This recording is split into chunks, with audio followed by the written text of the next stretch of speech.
Yo, it's your boy Ryan, Northwest Sports Fanatics, back at you with a new video. Today is Saturday, December 9th, 2023, with your boy Ryan and the Northwest Sports Fanatics. Make sure you guys subscribe to the channel.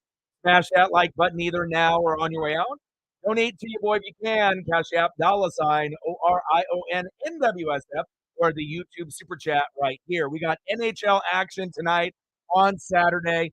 Tampa Bay Lightning versus the Seattle Kraken. I think we are on a 6-game losing streak, so it can't really get any worse than it already has gotten to this point, I guess. But hopefully we can end up getting a dub here at Climate Pledge Arena, and we can get on a winning streak of our own. Hope everyone is having a fantastic day. Megan in the building. Odin Sun showing love. I appreciate you. Bucks Rays Bolts in the building. What's good? And to get it going early, even before the stream even starts, whether Odin Sun has a chance to come in or not. These are the type of people that are the backbone of the channel, to be able to show love, whether they can be here or not, to make sure that I can continue doing the dream and continue to do the grind. So thank you so much. $50 holla. Let's go, baby. Let's go. Bang, bang, bang. Boom, boom, boom. Bang, bang. $50 holla. And I'll get some photos of some Devil players like Jack Hughes up. And then Megan with a 20 before the stream starts as well. I know you're not feeling very good at the moment, but hopefully this will help us both. I know it will. And I appreciate you. I got a lot of things that I got to take care of: internet bill, cell phone, just the everyday type of thing. And this will definitely help out tremendously. Thank you so much. $20 holla. Let's go, Kraken. Hey, release the Kraken, defend the deep. Let's do it. Bang, bang, bang. Boom, boom, boom. Bang, bang. Thank you so much. $70 total before the stream even starts. That's what I'm talking about. There's some streams when we're grinding and we're grinding and we're grinding. And, you go for 3 or 4 hours, and sometimes you'll be at 0, or you'll be at 1 or 2 or 5 or 10. And those days get really, really tough. But when you can end up having support and love like this, and to get 70 before the stream even starts, I mean, we're 70% already to the goal before we even have the first puck drop. So thank you from the bottom of my heart. Bless you guys so much. And like I said, it'll definitely make up for some of the shortcomings that we've had with some of the streams earlier in the week, where we definitely underwhelmed quite a bit. Odin Sun with a 50. Megan with a 20. Let's go. 30 to go to hit the goal. Sarah will be in the building in I don't know how many more minutes, but she's spending time with family because obviously having to go through a funeral process, but she will be in the building very shortly. Let's get some photos up before we have the first puck drop here before we get started. And I'm going to throw up first, get some Devil photos for Odin Sun, even if he's not in the room, and then we'll go from there. Daniel in the building, what's good? Yeah, 700 million, 10 years, $70 million per year, but they're going to be able to raise ticket prices. They're going to be able to sell jerseys. They're going to be able to, have that hype. And honestly, there's not many teams that have that kind of money, but they're going to end up getting, a championship, a pennant. How many do they get in 10 years? They're not going to have Ohtani pitching this upcoming season with the UCL injury to his arm. So he'll be an exclusive batter only. But then every year after that, the other 9 years in the contract, he will be able to hit and pitch. And I would assume that the Dodgers are going to have a very good chance to win a minimum of 1 in the next 10 years. But it wouldn't surprise me with Ohtani when they have Mookie Betts and Freddie Freeman. There's a chance if the pitching staff as well as the hitting can get on the same page, they could end up winning 2 or 3, within a 10-year period. Any more than that, I don't know if I would say 4 or 5, because Ohtani's great, but he's only one man. We know he's the best player in baseball, and he's like the modern-day Babe Ruth. He's a better pitcher than Babe Ruth, and he's one of the best hitters in baseball as well. But it's a team game still, and obviously the Mariners were no longer even close to being in the running. I mean, hell, we wouldn't have been able to pay him for 1 year, let alone 10 years. But congratulations to my dad. I called him as soon as the story broke. He said the same thing. Maybe too much money, because he wants to be able to get more players, for that kind of money. but they're not going to have the same kind of impact as Ohtani. You could have ended up spending that money across 3 or 4 players, but it's not going to put butts in the seats and bring you that media coverage from Japan and across the globe when you got Shohei Ohtani, Mookie Betts, and Freddie Freeman. That big three is sexy, and I'll definitely be doing a lot of Dodger games in honor of my dad as we go in to the MLB regular season. I'm still waiting for my Seattle Mariners to do something. And then as far as the Heisman race is concerned, shout out to Jaden Daniels. I predicted that he was going to win the Heisman. He did. Michael Penix Jr. finished second, Bo Nix third, and Maserati Marv fourth. So congratulations to Jaden Daniels. Hopefully the Heisman curse won't be on his back as he goes to the NFL. I think he'll actually be able to handle it better than maybe Michael Penix Jr. or Bo Nix. So I think with them not winning the award, it actually is a blessing in disguise. Yes, you want to be able to be honored and get that award, but as we know, if you go back in the last 20 years, a lot of the quarterbacks that have won the award have turned into busts or maybe average players, or maybe they have injuries. I mean, for example, look at Jameis Winston, look at Marcus Mariota. They were great in college, but they kind of capped out where they were in college, and they didn't really get any better. If anything, maybe Jameis got worse. And then Marcus Mariota, I feel that he's a good player, but he just gets hurt too much. And they gave him so many opportunities where you're going to be a starter. You're going to be a starter. Then you were a starter in Atlanta. And that was pretty much the last year that you're going to see Marcus Mariota as a starter. Now moving forward, even though he won the Heisman a few years ago, he's going to be a second or third string quarterback until he retires or until there's an injury and then he fills in. So it is what it is. Yeah. With Trey and with Seager, they decided to, put the money with Shohei, knowing that, more than likely he wanted to stay on the West Coast.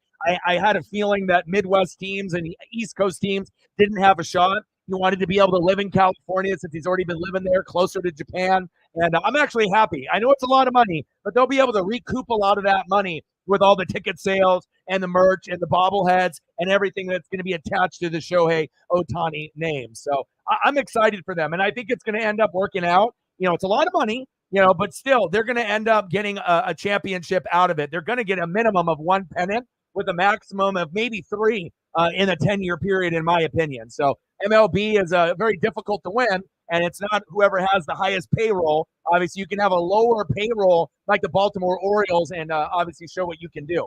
Let me get some photos up here real quick before we get going. Shout out to my boy Odin's son with the $50 dono. So let me throw up a few Jack Hughes, and then I'll get Megan with her 20. And then if Odin's son comes in, I'll throw up some more cheap photos for the NFL. They got the Bills tomorrow, as well as the Seahawks and the Niners. And then we also got the Cowboys and the Eagles. So we have 3 amazing matchups tomorrow in the NFL. I will be doing the Cowboys and the Eagles, and then I'll try to do a couple reaction videos as well. Shout out to my boy Odin's son with a $50 dono. Thank you so much. And then obviously we got this going here, the Lightning and the Kraken. Let's go Kraken. And then let me get some photos up here for Megan. Megan, do you have anything specific that you want to see? Let me know. And I got you. And I hope that you are feeling the best that you can.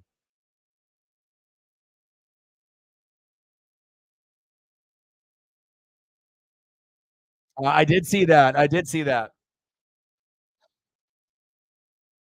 Oh, I will. As soon as I see it, I'll let you know. As soon as they do a close up. All right, I'm going to just go down the list here, and I'm going to just start firing away with Kraken photos for you.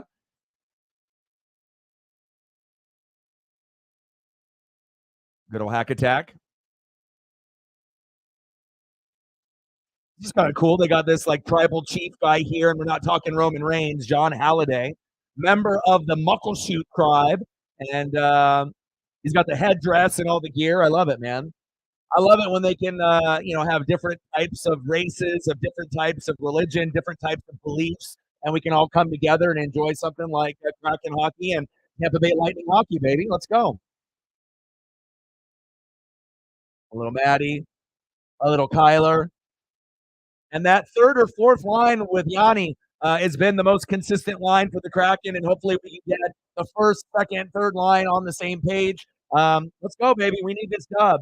6 straight losses in a row. I don't know how many more losses me and Megan's heart can handle. So we need to be able to get into the win column, and there's no excuses. We are at home. Let's go. There he is. Yeah, baby.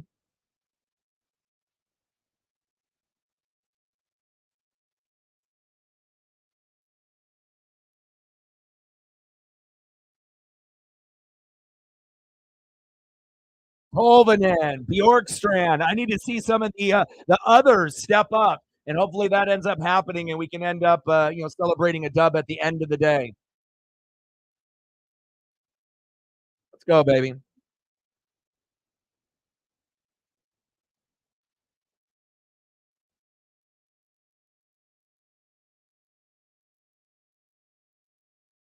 Go, baby. Let's go, Dave. We need you, buddy.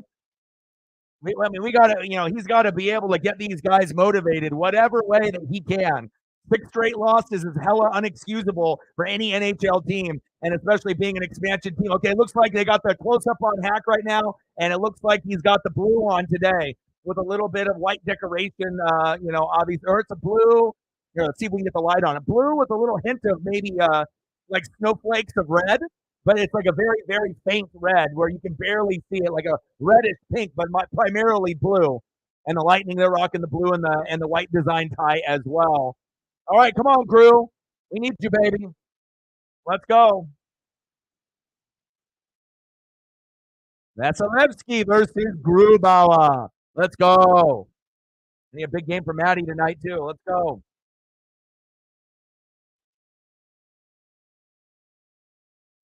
Sure, I got you. Let's wait for it to get into a commercial, and then I'll bust all those out for you.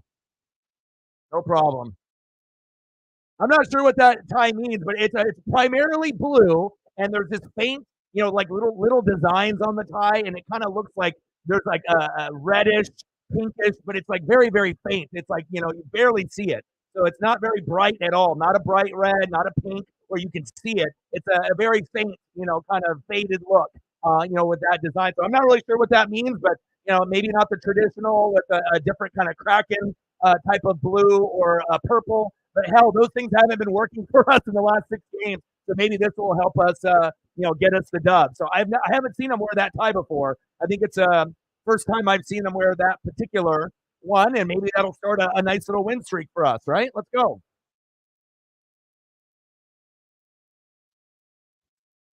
Let's go. Cartier, Beniers, Jared McCann, Wenberg, Tanev, Tolvanen, Yanni Gord, Bjorkstrand, Belma. Let's go. Come on, baby.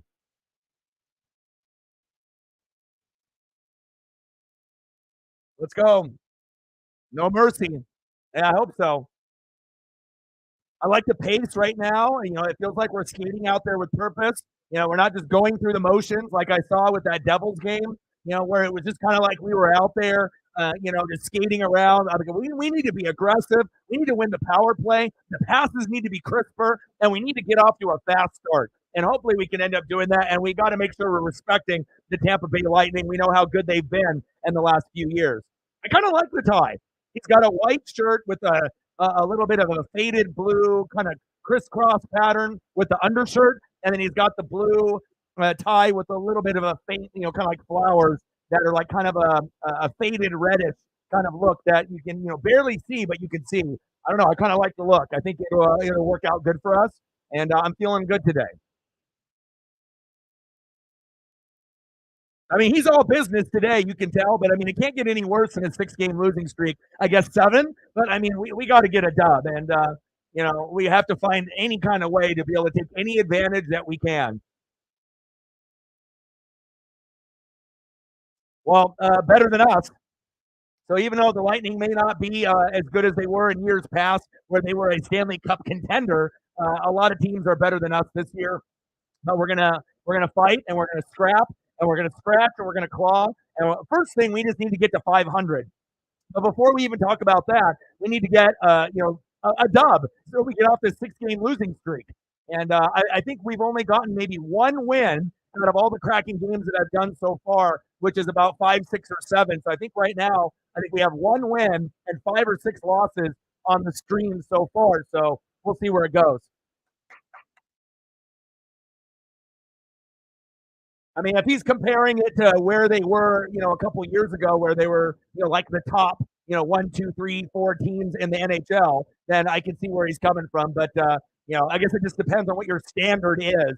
When you're one of those, better teams and whatnot. But for us, expansion year, playoffs, Avalanche game 7, then lost to the Stars, and then kind of an underwhelming, start to the year this year. So let's go.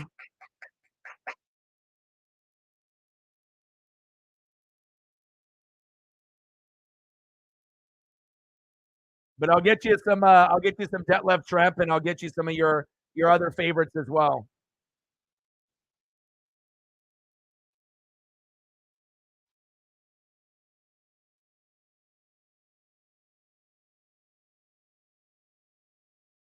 I mean, especially if you're going to the Stanley Cup multiple years in a row. I mean, like I said, how many teams can say that they've gone to a Stanley Cup, let alone like once or twice, and then let alone multiple times in a row, like back to back, regardless if they're winning some or losing some, and still to be able to get to that point, that says a lot about the organization.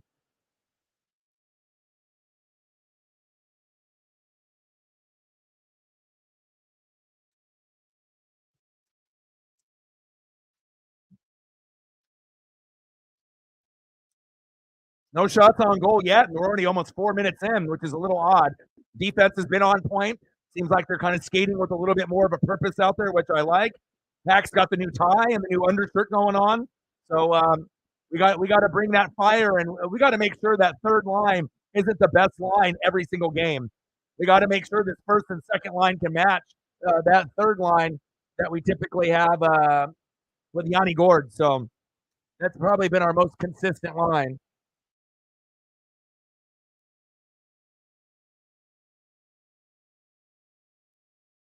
There we go.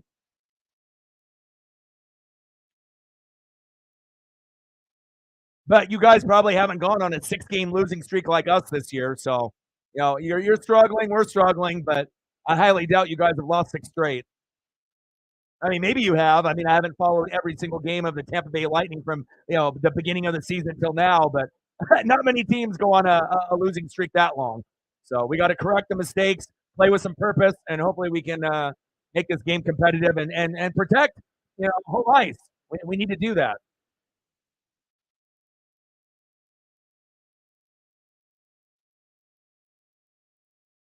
I saw Joey Decord's new helmet on socials where it's got like some Ichiro rookie card, Ken Griffey Jr., Edgar Martinez, and he's got Julio on there, and so it's pretty cool. They actually had like baseball cards, 3 on each side, and it was a pretty cool look. I don't know when Decord is going to be wearing that. Maybe the next time we see him in net, but it looked pretty cool, and it was on socials earlier today.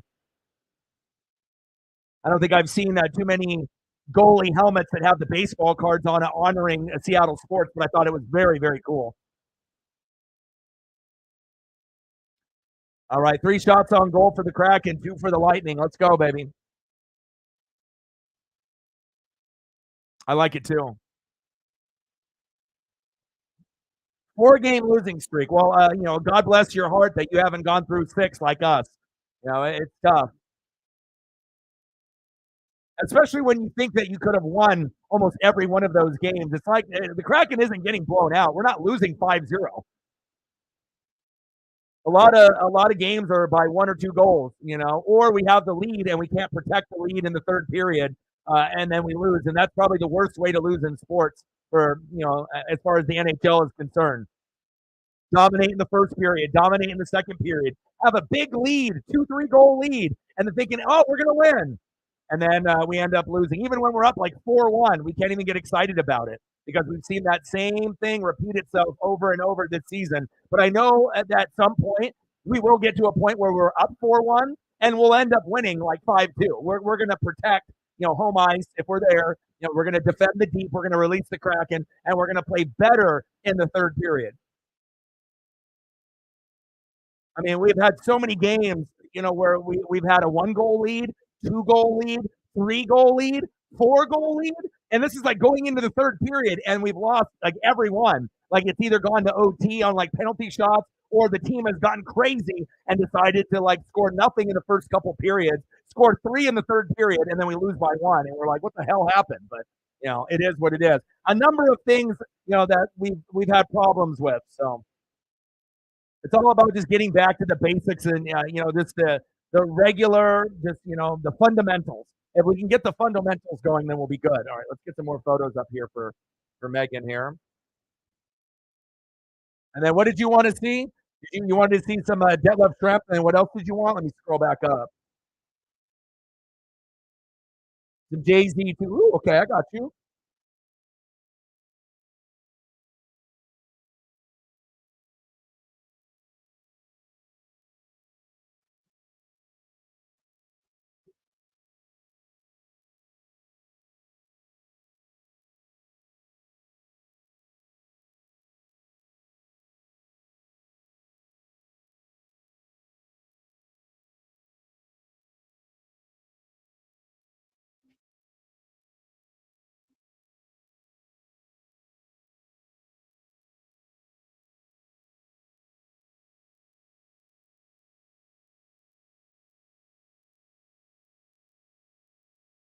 All right, let's get some photos up for some of the donuts here.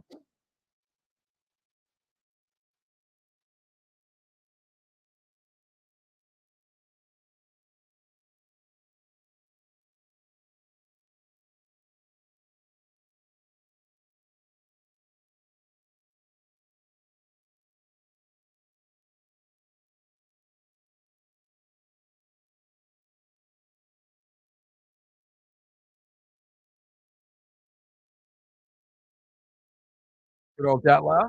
Let me see if I can squeeze in a few here for the Hawks. Tough matchup tomorrow, as we know, against the Niners again, since you just played them.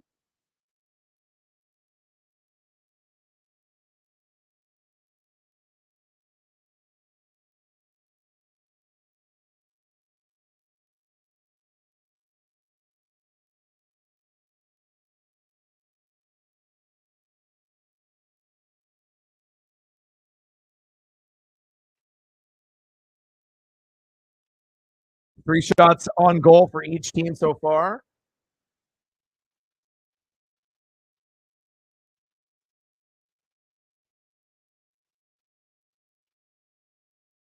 Found a couple new ones too. I'll get you one more, and then we'll get you some more during the commercial break. Appreciate you. Let's go. Go Hawks.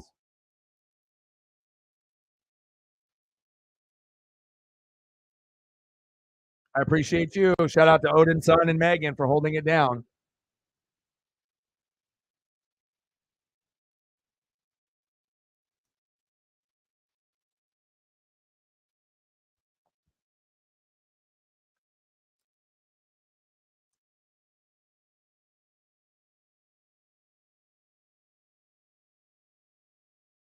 All right, we got 13 minutes, less than 13 minutes to go in the first period. 3 shots on goal. And hopefully the Kraken can get into a power play here within the next maybe 7 or 8 minutes. Brew.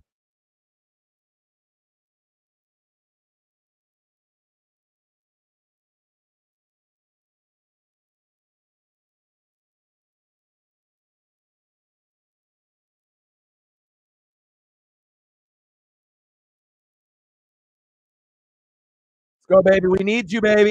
We need you. Less than 3 goals.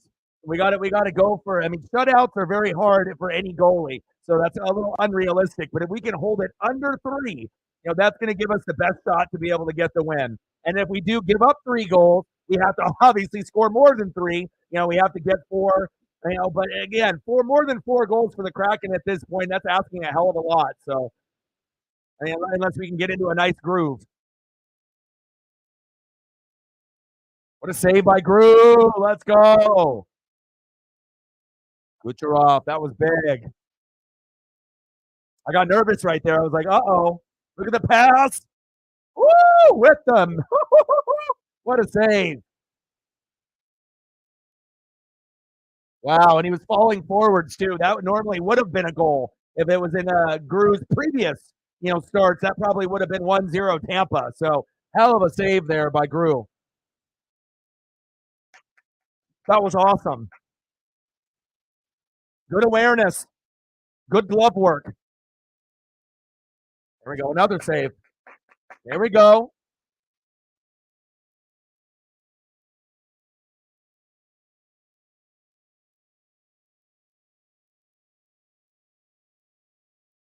Nikita Kucherov. You already know what it is. Oh, baby. You already know what it is, baby. Let's go.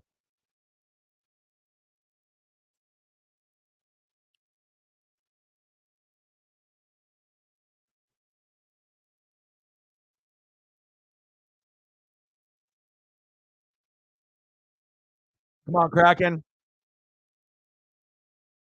And Kucherov pretty much leads all statistical categories for the Tampa Bay Lightning. Assists, goals, the whole 9 yards.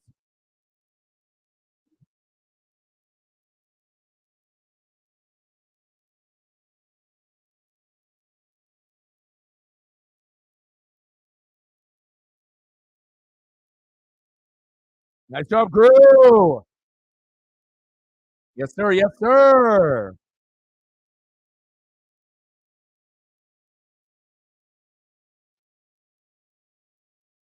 Let's go, baby. Hell yeah. Defend the deep, baby. This is Gru from last year. Yes. I mean, like I said, out of almost every matchup we've watched together or separately, I mean, we would already be down a goal or two at this point, based on the goalie play. So this is awesome. Oh, yes. Let's go, Jared. All right, full strength. 7 shots on goal for Tampa. We need to, get it out of the crease. We got to make sure we get it on our side here. There we go. Ah, 1-0. He can only hold on for so long, huh? Well, they already had fucking how many shots on us already? I mean, what, 8, 9 shots on us? We got to make sure we're matching this energy so that way we can get the shots on the same level. Well, he did a good job up to that point, almost 10 minutes without giving up a goal, but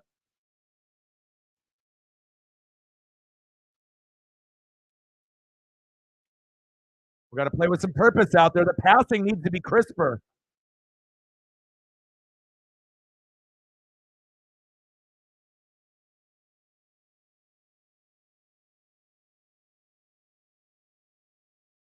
Wow, Sorelli. Wow.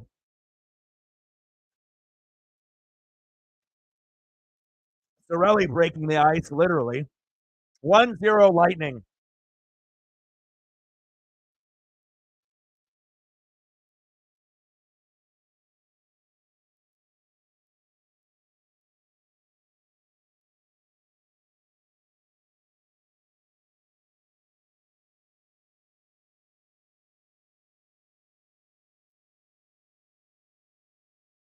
Seriously, where's the defense? Like, if you already know that the goalies, are having a hard time, this season, it's like you got to make sure that you're giving that extra effort to be able to help everyone out, regardless if it's Dredja, if it's Joey Decord, or if it's going to be Philip Grubauer. We need to see better effort. And again, I think it's like as far as the defensemen are concerned, we could use an upgrade with some of those pieces too.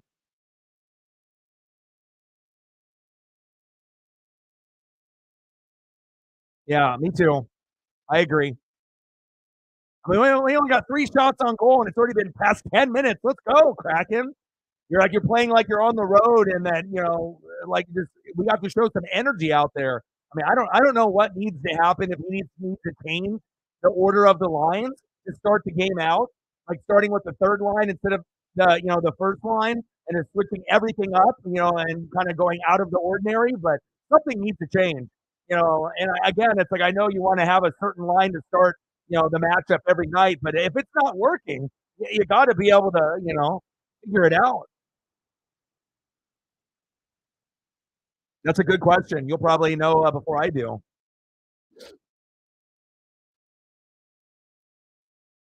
It's like, our third line, it's like the deeper into the lines where, you're on that like third, fourth line, it ends up being better than the first and second line. That doesn't really typically make any sense. But the Yanni Gord line typically has been the most consistent so far, based on what they were saying in the pre-show. Showing some of the stats and whatnot. I try to watch the Kraken pre-show as much as I can. So as I'm doing the thumbnail and getting set up, I usually like to watch that 30 minutes or hour prior to the actual puck drop, so I can get kind of up to speed with everything. Besides just me being able to evaluate what I see with my own two eyes, or from people like Megan and a few others that are watching on a pretty regular basis, like myself. 9 shots on goal. I can't believe we only have 3. Our defense sucks. Passing isn't crisp.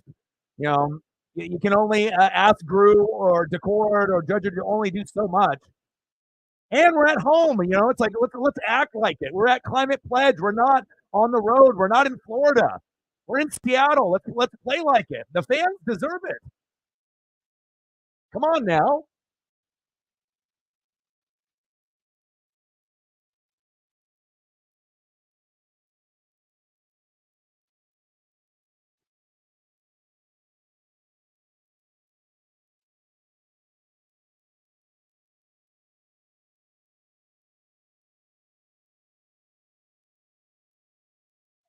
Come on, Maddie. Ooh.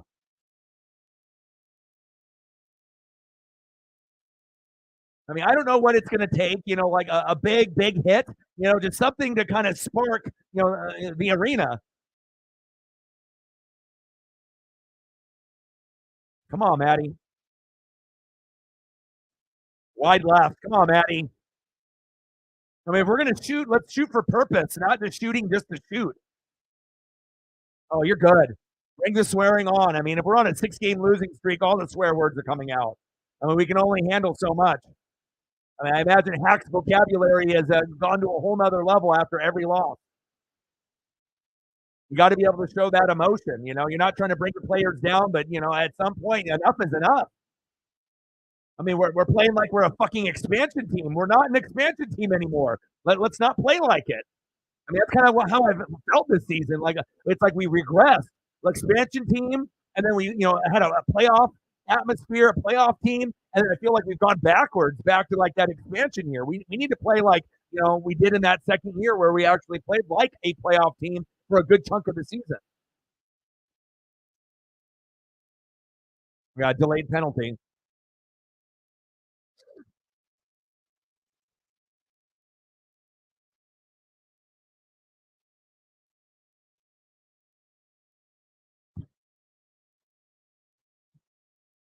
Trip on Yanni. How dare they? How dare they trip our guy Yanni, huh? Let me see if I can get a few more Jim Zorns on here for you. But I'll be very active tomorrow watching Red Zone and a lot of the games. I'll try to do a couple reaction videos. And then I got the Cowboys and Eagles, and I'll do more reaction videos on Monday and Tuesday.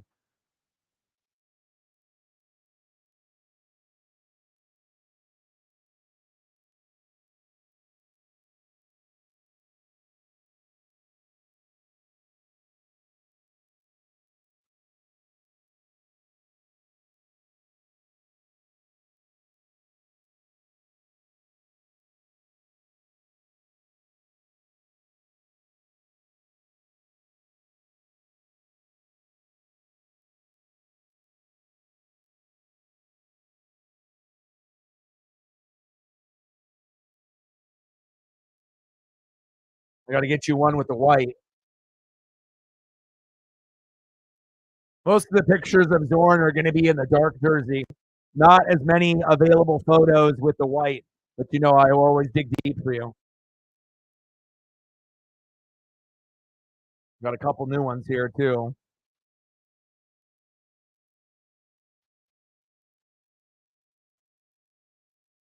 Hope you enjoy those. Oh, another new one. Oh, your boy's digging. I'm digging. And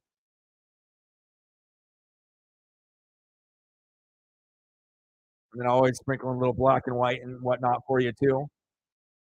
Let's go. Your boy has to work quick. The internet's. You have to be able to know what you're doing. Let's go, baby. Zorn looking up at the score of the Kraken game. Come on now, let's go.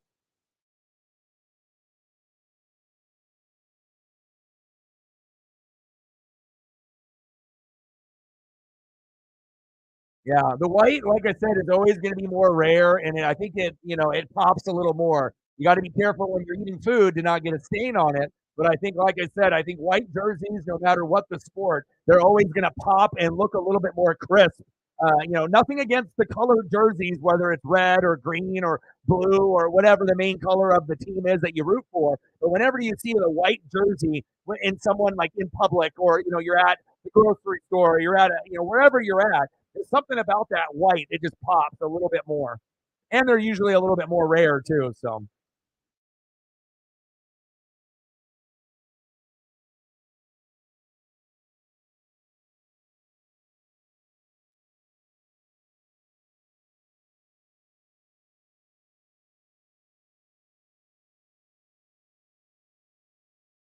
still 3 shots on goal, unexcusable. We're at home, Seattle. Come on, Gru.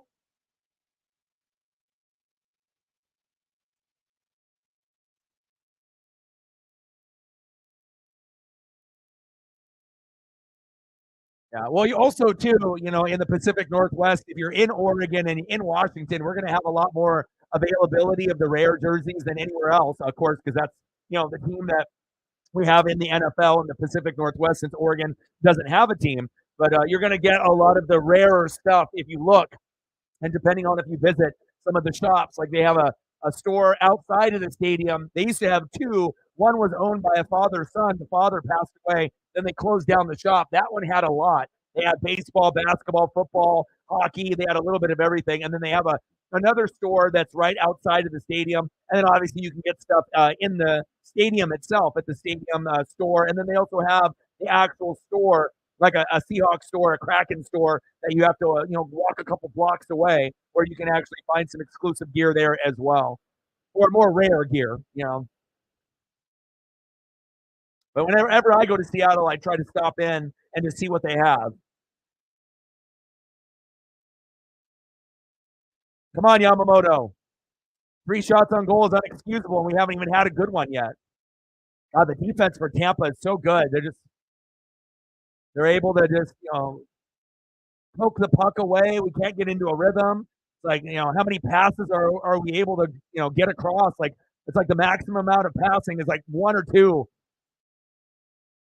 Ooh, come on, Tanev. The pro shop at Lumen.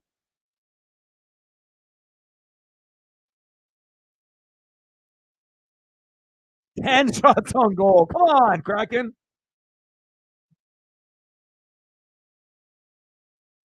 Yeah, and that's what it's about. You want to make sure you're getting the stuff that's legit. And I don't go anywhere that doesn't have it. I mean, the only place that you're going to go where you might find something that's not legit is going to be eBay, because obviously you're going to get a lot of fakes that look good.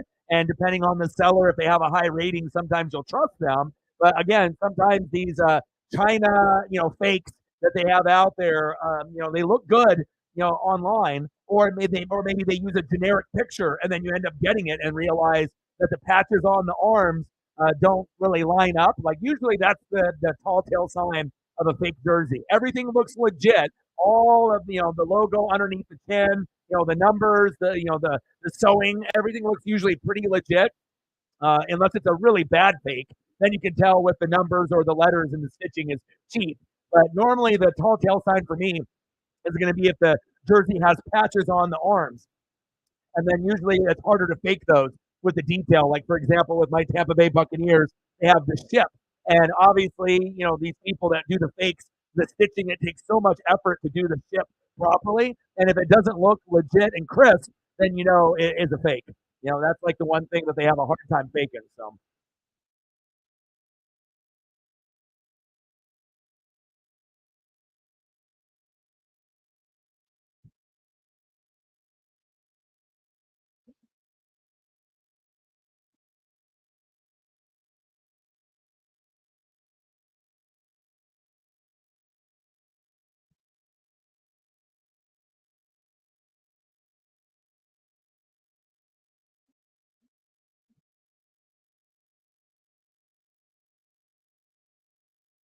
But I know if I did, I wouldn't be able to live in too many places. But obviously living where I'm here now, Eugene, obviously for the Ducks, and then Seattle, for the Kraken and the Mariners. And I would be going to see all games all the time if I lived there, if I could afford it. But I know if I lived in Seattle, I would be definitely making a lot of opportunities happen if I could afford it for sure. Great sports town. Pacific Northwest. I mean, it's the fan base is so passionate. Regardless if we're good or we're bad, and a lot of times we have more bad than good. But when we're good, we're really fucking good. Help them out. There we go. There we go. Grew. Still only 4 shots on goal in the first almost 20 minutes in the first period. Ridiculous. You got to give Tampa credit with their defense, but 4? Come on now. Less than 2 minutes to go in the first period. 12 shots on goal for the Lightning, 4 for the Kraken. Unbelievable.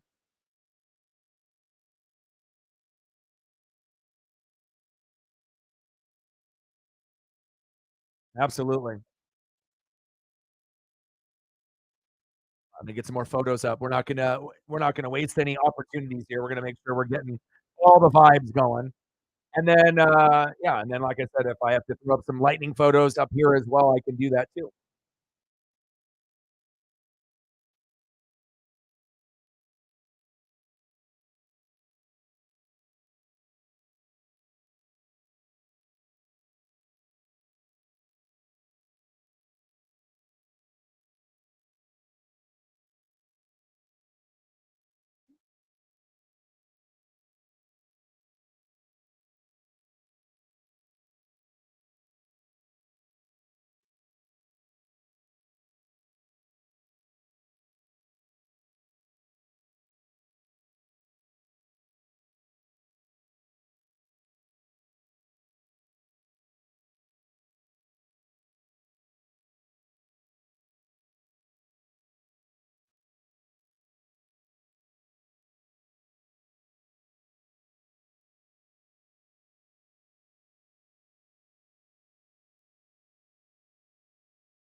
Bucks, Rays, Bolts. If you have any Tampa Bay Lightning players that you want me to throw up on the screen for you, I got you. Just let me know if there's anything specific you want to see from past or present. You let me know, and I got you, bro. I don't mind being able to show love from both teams, regardless of what event I do. So,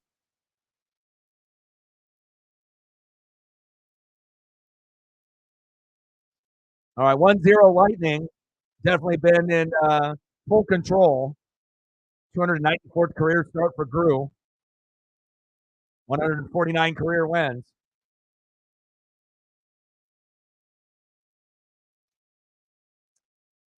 Okay, once we get to a commercial break, I got you, man.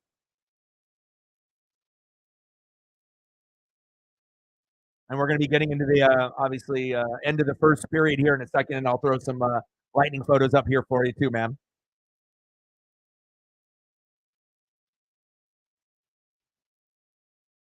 Come on, Yanni.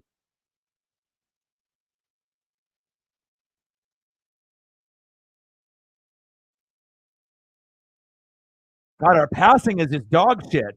And you also have to give credit to the Tampa Bay Lightning for their defense to be as so smothering. It seems like we can only get one pass or two, and then they steal it away.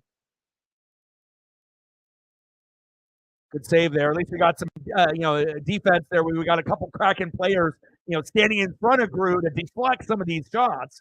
I mean, it'd be nice to help them out a little more, but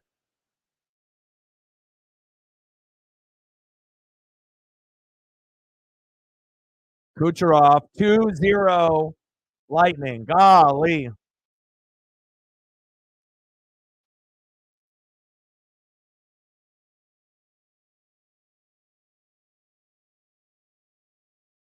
And you already know what it is. I got him on the thumb.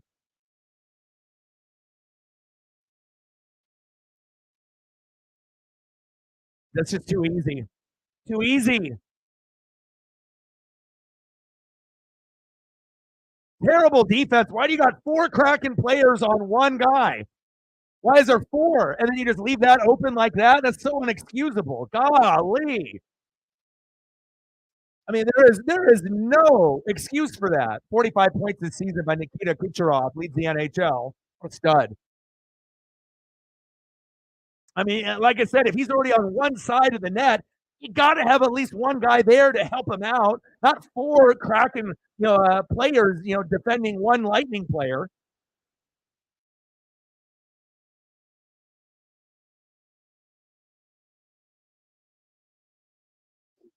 We're on a 6-game losing streak, though. Bucks, Rays, Bolts, and it looks like we're going to be on game number 7 unless we end up getting into a very, very, very prominent and very solid, second and third period. But I mean, Kucherov is just fucking something else. Your team may not be as good as they were, but obviously it's very clear who the better team is on the ice right now.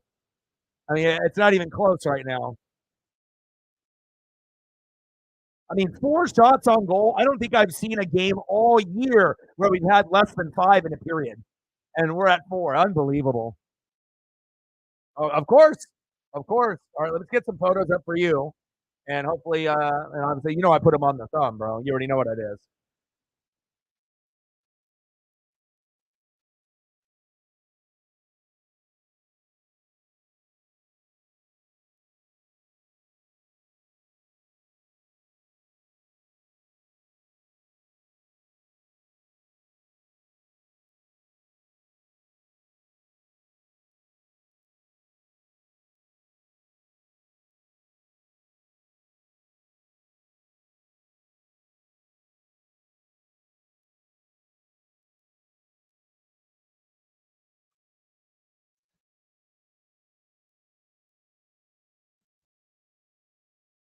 Well, that one is as shitty as it probably possibly could go.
I think I'm going to redo the thumbnail and swap out the Lightning logo with this other one that I found to make it look better. So I'll be working on that here in a second.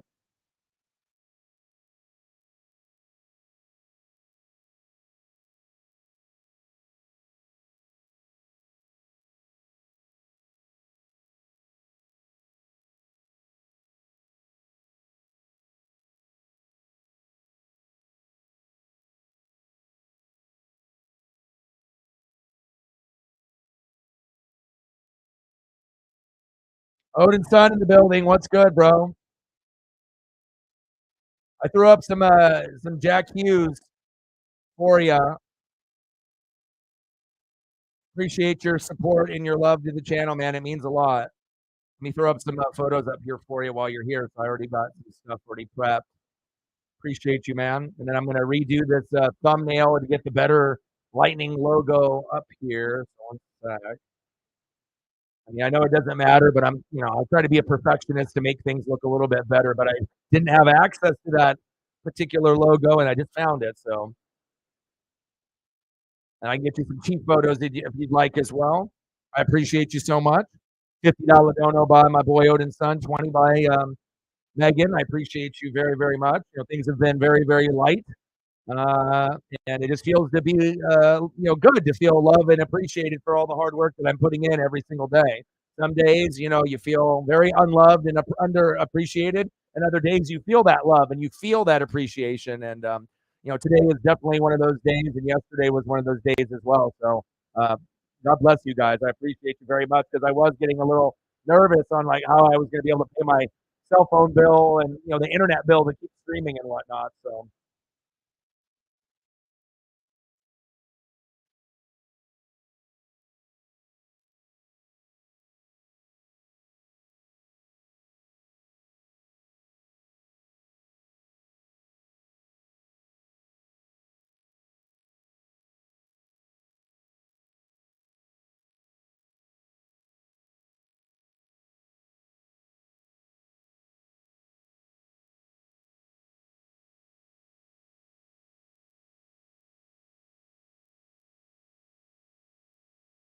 I got you, bro.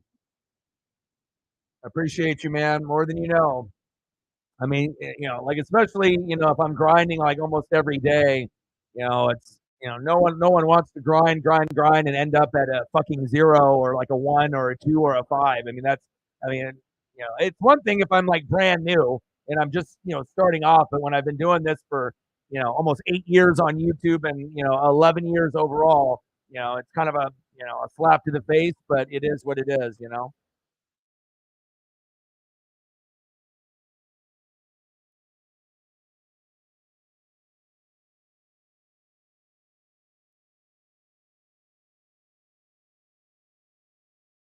Toothless, Jack.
How is it going so far? How is the show? Is it going good? I didn't get a chance to watch any of it yet, so let me get you some Chief players as well. No Pacheco, that's going to be tough, but I still think you guys can win. Let me know anything else you want to see wrestling wise. You know, Vader, Bam Bam Bigelow. If there's anything that you want to see, let me know.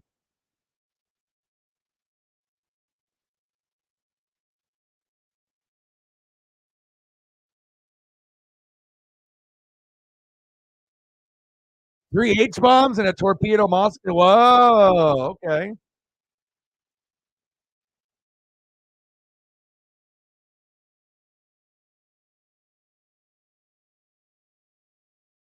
But we got some epic games tomorrow. We got Chiefs and Bills, Niners and Seahawks, and Cowboys Eagles. I don't know if it gets any better than that.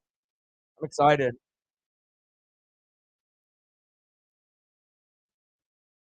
And I got Kelsey in fantasy, or not Kelsey, but Mahomes in fantasy. So I'm gonna, roll the dice and see what he does, and hopefully he plays well. And then it'll be between him and probably Sam Howell for me the rest of the way. So, and I'm just throwing up some photos here for the people that are showing love.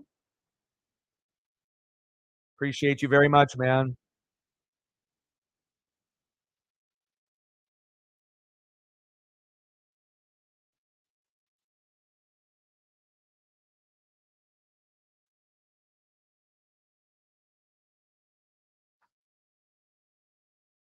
Yeah, Pacheco is out this week.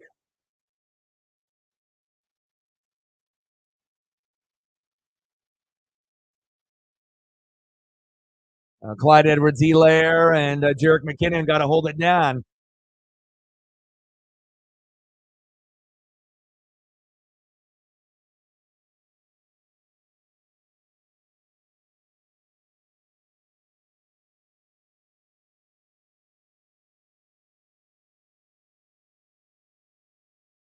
Pacheco, Smith, Cook, and Tranquil. Damn, that's tough.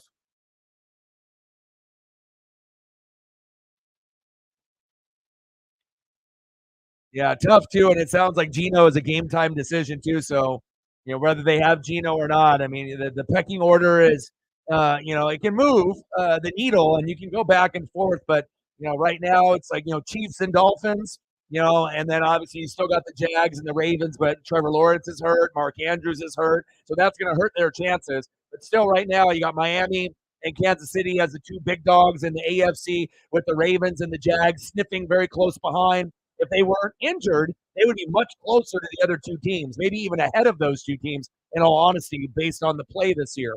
And then, on the NFC side, we know it's the Eagles and the Niners, and you're still going to have teams like the Lions and the Hawks and a few other teams that are going to be scrapping and clawing and scratching their way to try to make a playoff push. And we still got a few weeks to go to see what happens. So,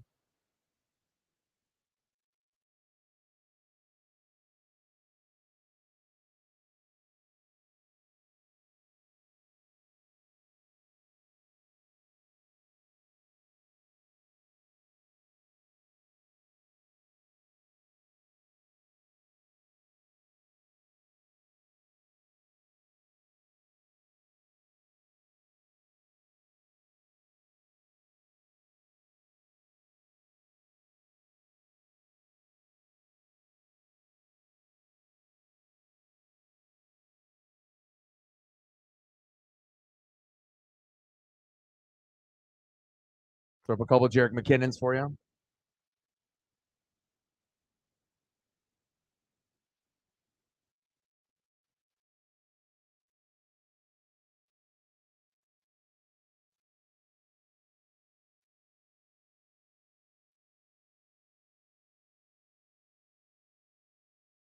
That one's kind of cool. I like it when they're in their warm up gear and whatnot.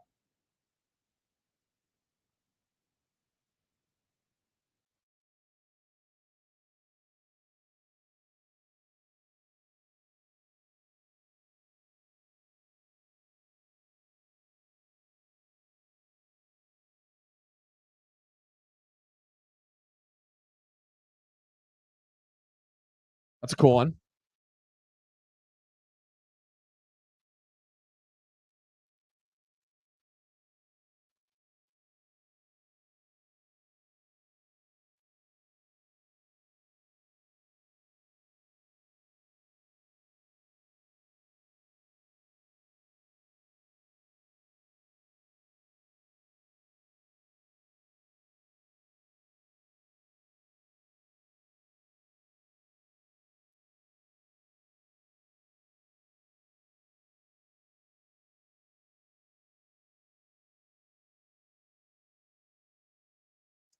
Shohei Ohtani, 10 years, $700 million, 70 million a year. Definitely will help them win a pennant or two or three, even though he won't be able to pitch next year. Congratulations to the Dodgers on paying a king's ransom, but it will be worth it. I know my dad is excited, but also concerned on how much money was spent. But again, you can still get three or four players or five, for that type of money, but they're not going to be Shohei Ohtani, and that is a big fact. So.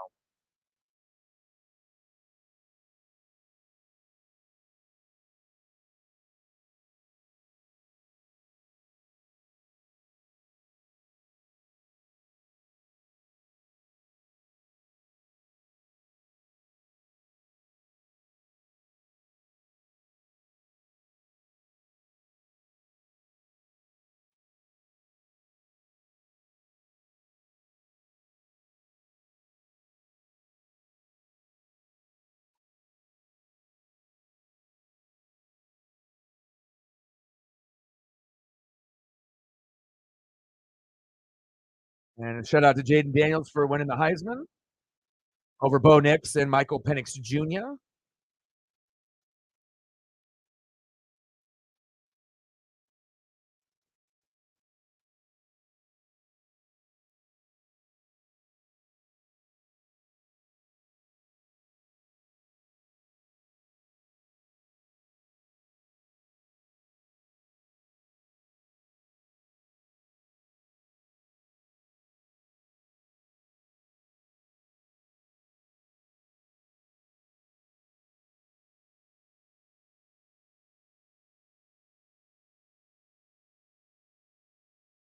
So it ended up going Jaden Daniels 1, Michael Penix Jr. 2, Bo Nix 3, and Marvin Harrison Jr. 4. Congratulations for not having Bo Nix or Michael Penix Jr. win the Heisman, so it won't curse their NFL career. And I think he'll be able to handle that pressure. And who knows where Jaden Daniels might end up? Could be the Tampa Bay Buccaneers, the New England Patriots. I don't know where he's going to land, but hopefully all of the quarterbacks as well as Marvin Harrison Jr. will dominate and be good players in the NFL. We hope. Congratulations, Jaden Daniels.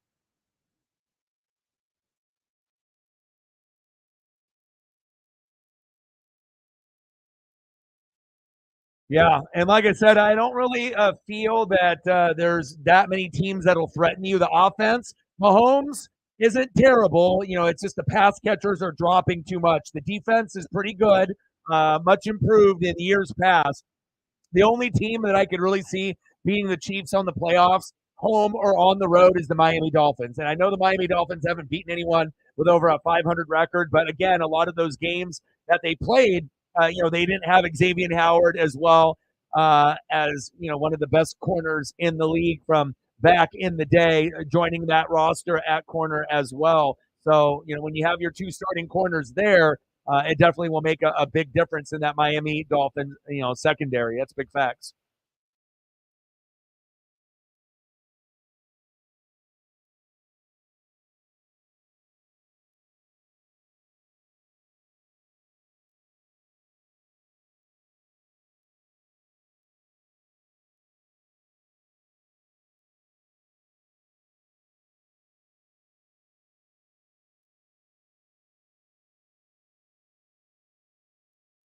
Holland, Ramsey, Howard, secondary is pretty solid.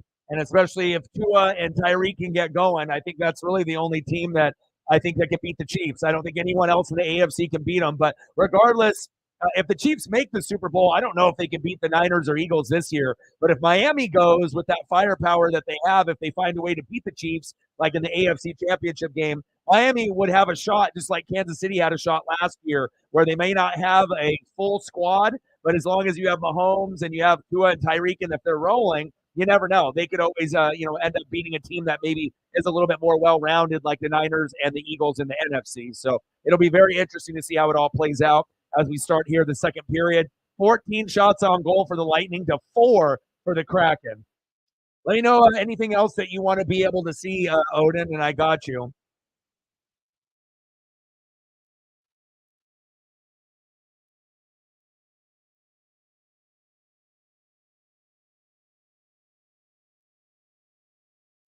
And I need to see that Dragonov match, man.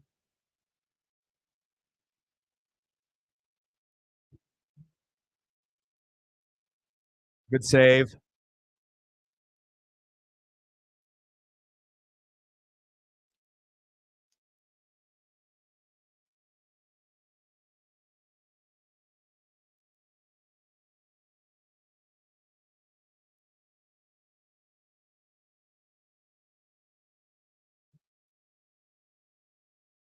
I don't want to make the playoffs. You shouldn't want to make the playoffs either. I know you're a Bucks and a Rays and a Bolts fan, but it's better off if we finish in third place. That way we'll have a third place schedule next year, and then we hopefully can get our franchise quarterback in the draft. Absolutely, we do not want to make the playoffs. When we started off 3-1, right, it looked like, oh, we're going to get to 10 wins and go 10-7, and then we ripped off like 4, 5, 6 losses. And so at this point, we need to have the Falcons or the Saints win the division, and then us finish in third. That's going to help us more long term. Because if we make the playoffs and win the NFC South, what do you think is going to happen? That team that wins is going to get their ass kicked like bad.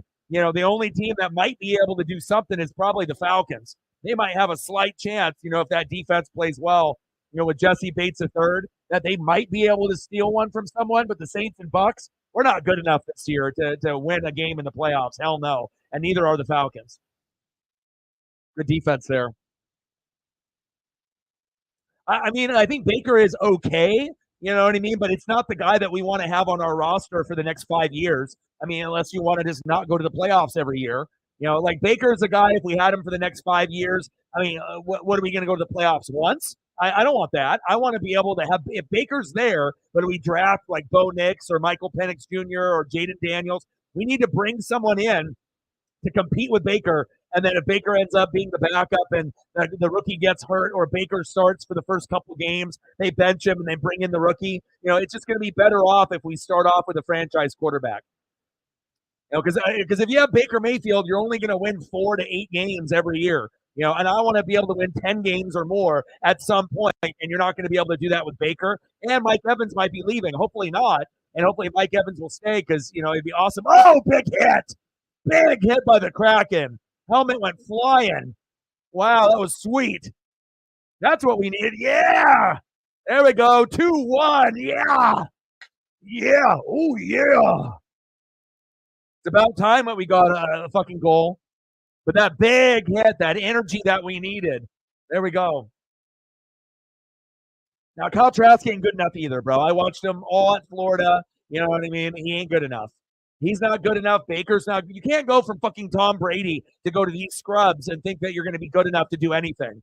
Baker could end up going to the playoffs, and if we get incredibly lucky, maybe you win like a game, but that's all he would be able to win. There's no way Baker will be able to get that team to an NFC championship game for the rest of his career if he was there. He's not good enough. Too many turnovers, too many bad decisions. He stares down the receivers a little bit too much, and Trask ain't good enough either. We need someone better than those two quarterbacks. That's just honest truth. And I've been watching football since '85, so I think I'm a pretty good evaluator on the eye test and watching these games in entirety, from beginning to end. Let's go, 2-1. What's good, Padilla, my boy? How are you? Going to be a tough one tomorrow. Game time decision for Gino, and obviously we know the Niners and the Eagles are arguably the two best teams in the NFL. So I think most Seahawks fans kind of know what's going to happen. And then obviously the Pacers and the Lakers playing for the in-season tournament championship, and then you got a little UFC action.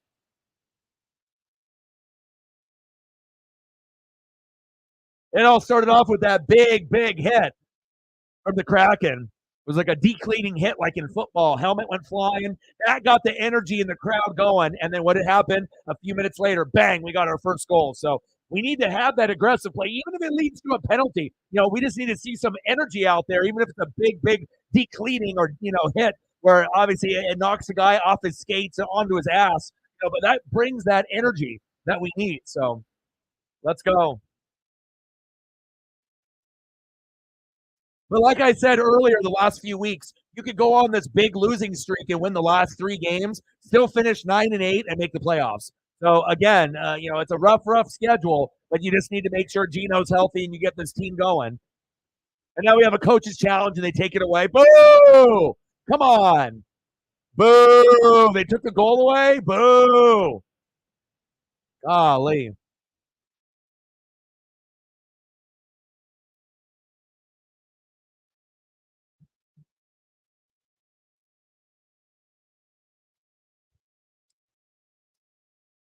Offsides. Boo. Come on. Fuck.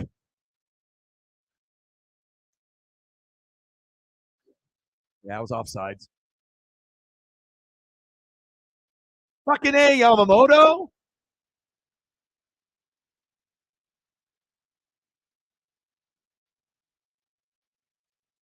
All right, come on, Seattle. We got to be able to respond. We can't lose it.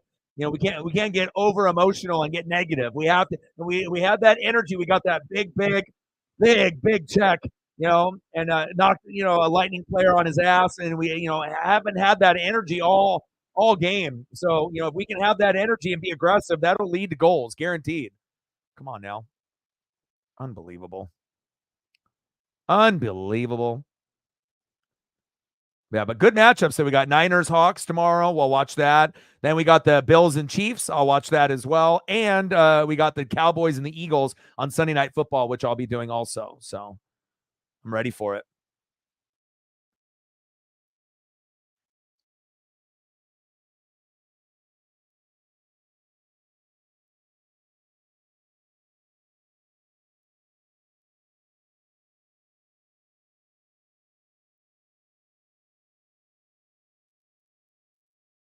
Come on, McCann.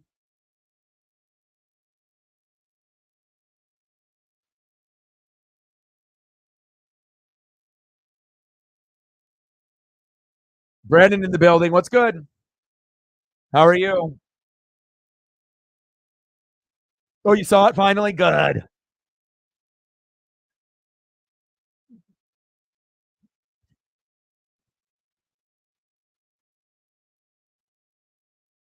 Way to take the momentum away from us when we had that goal, and then Yamamoto was barely offsides, but it is what it is.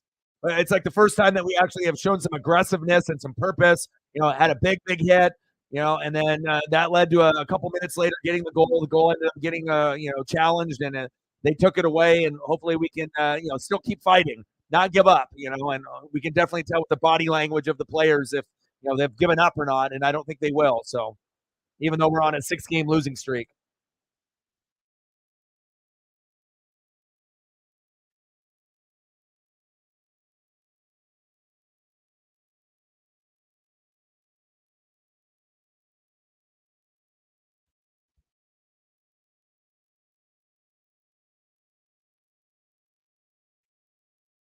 Underdogs. Lakers about to win the in-season tournament. No surprise there. The Pacers are lucky they even got to that point. Snoop and Mike Epps. Oh, I haven't seen anything on that. If you have a link for like a preview or something, you can send it to me. The only thing that I've watched really, like on YouTube as far as a preview of something was Grand Theft Auto 6 when it, dropped through Rockstar. So I caught it right when it came out. And then Elliot and a few of us were talking about it and all watching it at the same time. But other than that, I haven't seen any really movie previews or anything else video game related besides the Grand Theft Auto 6, the first trailer. So absolutely looks incredible. My buddy just got a PS5 and was playing Spider-Man today and was sending me, little clips and how awesome it is. And I don't know if I'll ever be able to afford a PS5, but if Grand Theft Auto 6 doesn't come out till 2025, maybe, things will get better next year and I'll be able to treat myself to like one thing, and maybe I'll be able to get a PS5 one day. But at this point, there's no way. I mean, at this point, I just have to be able to pay bills and just survive, take care of Paisley and take care of the bills. So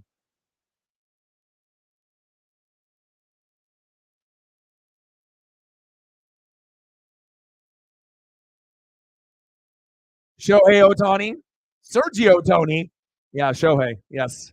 I caught that right when it dropped. I mean, I'm always reading. I mean, I'm usually on the computer or on my phone, or I'm typically reading stuff that's in sports or wrestling all day long. So I mean, that's all I do. All I do is read, watch film, take Paisley on walks all day, and that's pretty. And then I stream. So that's all I do. But yeah, 10 years.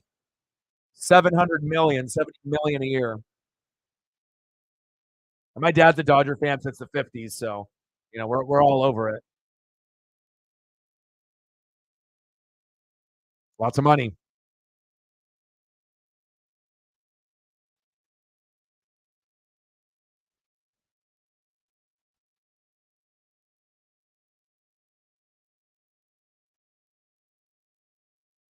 I got a PS2 in my room for old school memories. Like I said, I like play. I got like 20 old school games from PlayStation 1 and 2. I got a 64. I mean, I got a lot of the older stuff. I just kind of like enjoying the vintage stuff because, of course, I don't have a PS5 or an Xbox, so it's like I have to go back and I don't even really play video games that much anymore. But every once in a while, I'll throw in like Vice City, or like an old Madden or an old college football game or NHL or depending on what my vibe is at that moment or whatever. But that's the only system I got here in the room. I got like a Sega Genesis. I got a 64. So sometimes it's like to be able to go back in time, 20, 30 years back when I was younger and have those memories and whatnot. So, like, I like the wrestling games on 64, WCW, NWO Revenge, WrestleMania 2000, No Mercy, Golden Eye, Perfect Dark. I got a lot of that stuff. I still own it. So, but I think if I had to go to one video game to like relieve my stress, I would probably say Vice City. And I don't own a copy of San Andreas, but that if I do buy a vintage video game, that would probably be the one that I would buy. Just get like a used copy of San Andreas, and then I could play that too.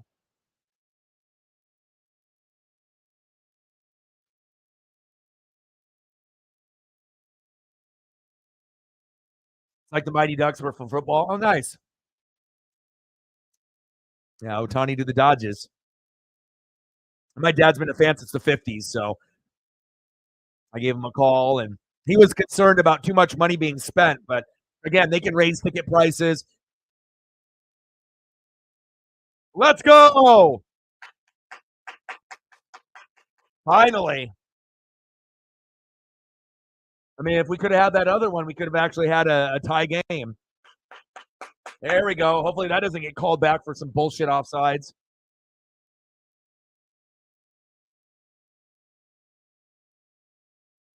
Let's go. Borky, baby. I've always liked to, Oliver. I'm always going to root for him. Like I said, he was a little bit more active, last year, and it's always cool to be able to see him get going. Kind of like that underdog player on the team. Nice job, Borky.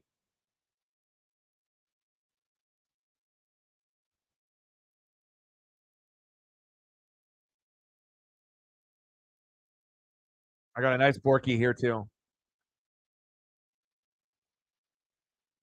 Yes, sir. 2-1. Lightning. Nice job, Oliver. 20 plus goals in 4 of the last 5 seasons. That's our guy. Borky. Borky. Borky. Hell yeah.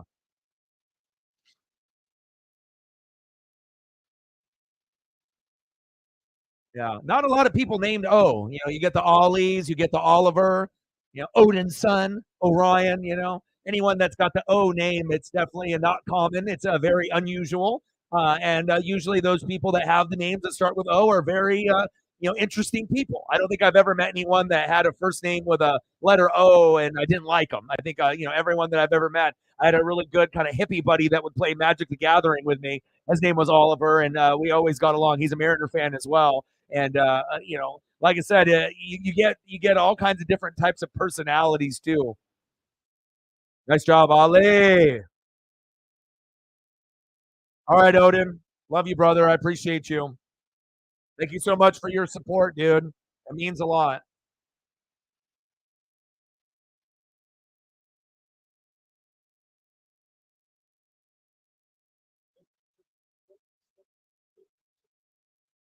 All right, just messaged you, Odin's son. 2-1. Lightning. This is the type of energy that we've needed. And we're getting caught up on the shots on goal, too. Thank God. 18-11. Vasilevsky with the save. Matt in the building. What's good? Well, my prediction was right. So Jaden Daniels 1, Michael Penix Jr. 2, Bo Nix 3, even though Bo Nix could have gotten 2, but also being undefeated and beating the Ducks twice, I figured that would lead him to get to 3, and then Maserati Marv in 4th. So, but at least we got Dylan Gabriel. That's a big thing for the Ducks. I'm excited about that, and we still might end up adding a few more other pieces. And for Thompson, he'll find somewhere else to go, but he's just not good enough. We might end up getting Dante Moore also. So if we can get Dante Moore on top of Gabriel, it's going to be awesome. And then he's going to wear the number 8 like Marcus Mariota. He's a lefty. I sent you that highlight package. They ended up beating Texas earlier this year in the Red River Shootout. We're going to have a lot of fun. I'm definitely going to Eugene to check him out. And I'm excited about the future of the Ducks, and it seems like, every year moving forward, we're going to get a transfer. We can either, recruit guys and have guys come in from the, state of Oregon, like Justin Herbert, from like Sheldon High School, but we're going to get people that are going to transfer. It's almost common knowledge now that like every year you're going to be able to get someone from another school that either feels underappreciated or that just wants to leave and go to a better situation. And so I think Ducks at quarterback, we're never going to have to worry ever again, being as big of a program as we are. So I appreciate you, man. Every dollar counts, and you recognize the grind and the hustle, and I appreciate you because, like I said, people that have dreams and goals recognize the other people that have dreams and goals, and they go through the ups and the downs. And like I said, I got bills to pay, and it's like I have so many things that I got to do. No one wants to grind and get a 0 or like a 1 or a 5, And luckily, in the last couple days, we've been able to get back to where we were getting before. But previous to that, we had a 0, we had like a 1, and we had like a 5, and that's absolutely fucking terrible. But yesterday, we got a 120, and then right now, I think we're at 71. So thank you so much, man. I appreciate you. And like I said, some people can say, oh, it's only a dollar. Every dollar counts. I mean, if everyone had that mentality, then I would be at 0 every day. So, oh, the next guy will do it, or that girl will do it, or that guy will do it. So I appreciate you, man. And like I said, every dollar counts, whether it be 99 cents or $1, or if it ends up being the record breaking $1,300 single donation that we've gotten from Shep. Every dollar counts, whether it be 99 cents or 1,300. So thank you so much, man. Bang, bang, bang. Boom, boom, boom. Bang, bang. $1 holla. You got anything that you want me to throw up? You got like a specific rap artist that you really love that you want me to throw up on the screen, like maybe an idol of yours, or maybe a beat maker or something like that you look up to?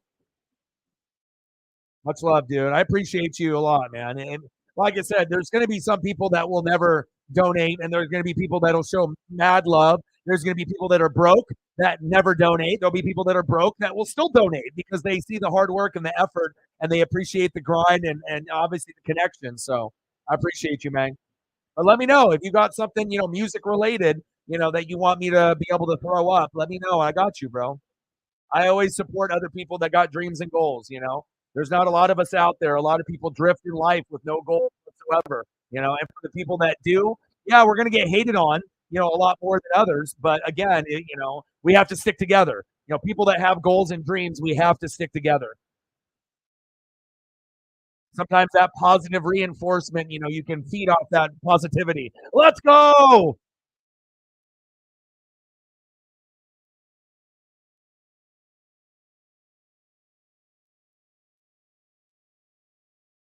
Let's go. We're knotted up at 2, baby.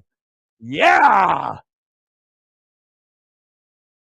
We could be up 3-2 right now after that off. I mean, this is a whole brand new team. We played like ass. 4 shots on goal in the first period, and then we had that big decleating hit, and obviously off the skates, and then bang, bang, bang, and then even though we had one that went off sides and got taken back by Kyler Yamamoto, just probably not really, knowing where he was on the ice at that particular time.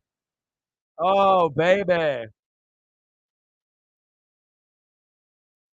Timberland, nice choice.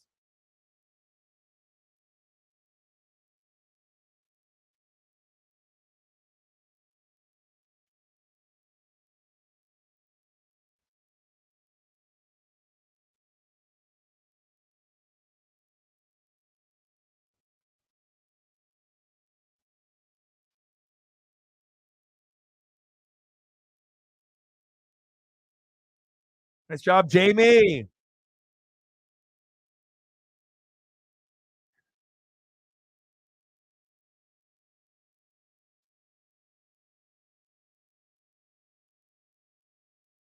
I got a good Jamie that I was actually saving, but let's go.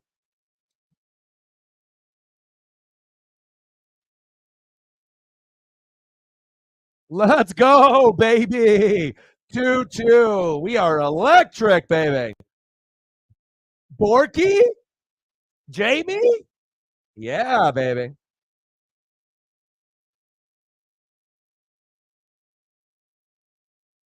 That's what I'm talking about. Yeah, like that's it is. And once we got physical, then the goals start coming. I mean, that's kind of like the MO, once that we play like that physical team, great things happen. When you're playing passive, we play like shit. So let's go. I mean, they're on a 6 game losing streak. So me and Megan, we need this dub. Let's go. Let's go. Timberland, I got you. Shop grew.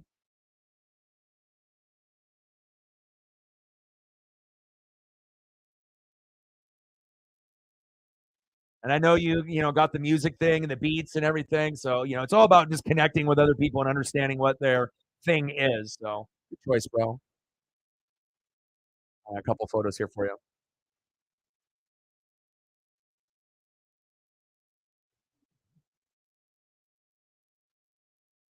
I've always liked his originality too. He's very unique.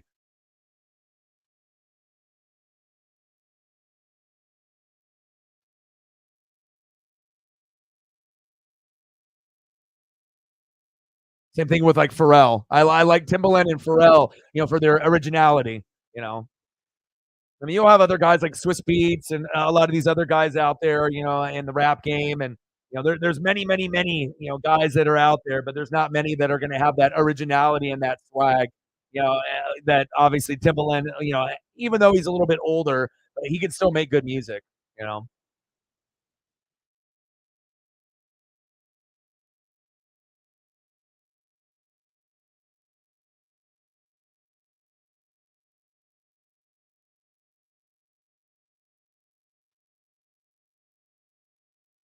I got you, bro. Appreciate you. There we go. Let's go, Kraken.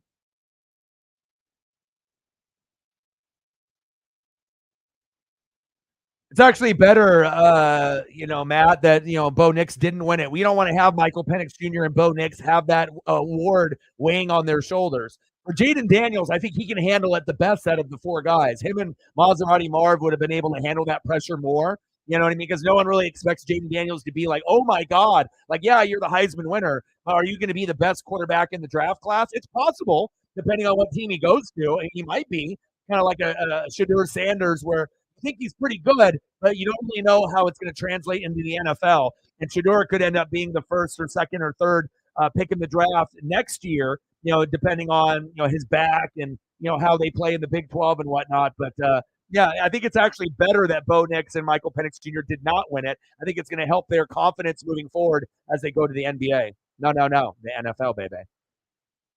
Army 17-11. I know it was like 10-0 at halftime or 10-0 after the first quarter or halftime. I was watching a little bit of that matchup too. But I've been watching Game of Thrones, and I'm on episode. What am I on? Season 6, episode 8. So I've been grinding out Game of Thrones from the very, very beginning. I try to like rewatch certain shows to kind of go back into my kind of timeline of when I watched it originally.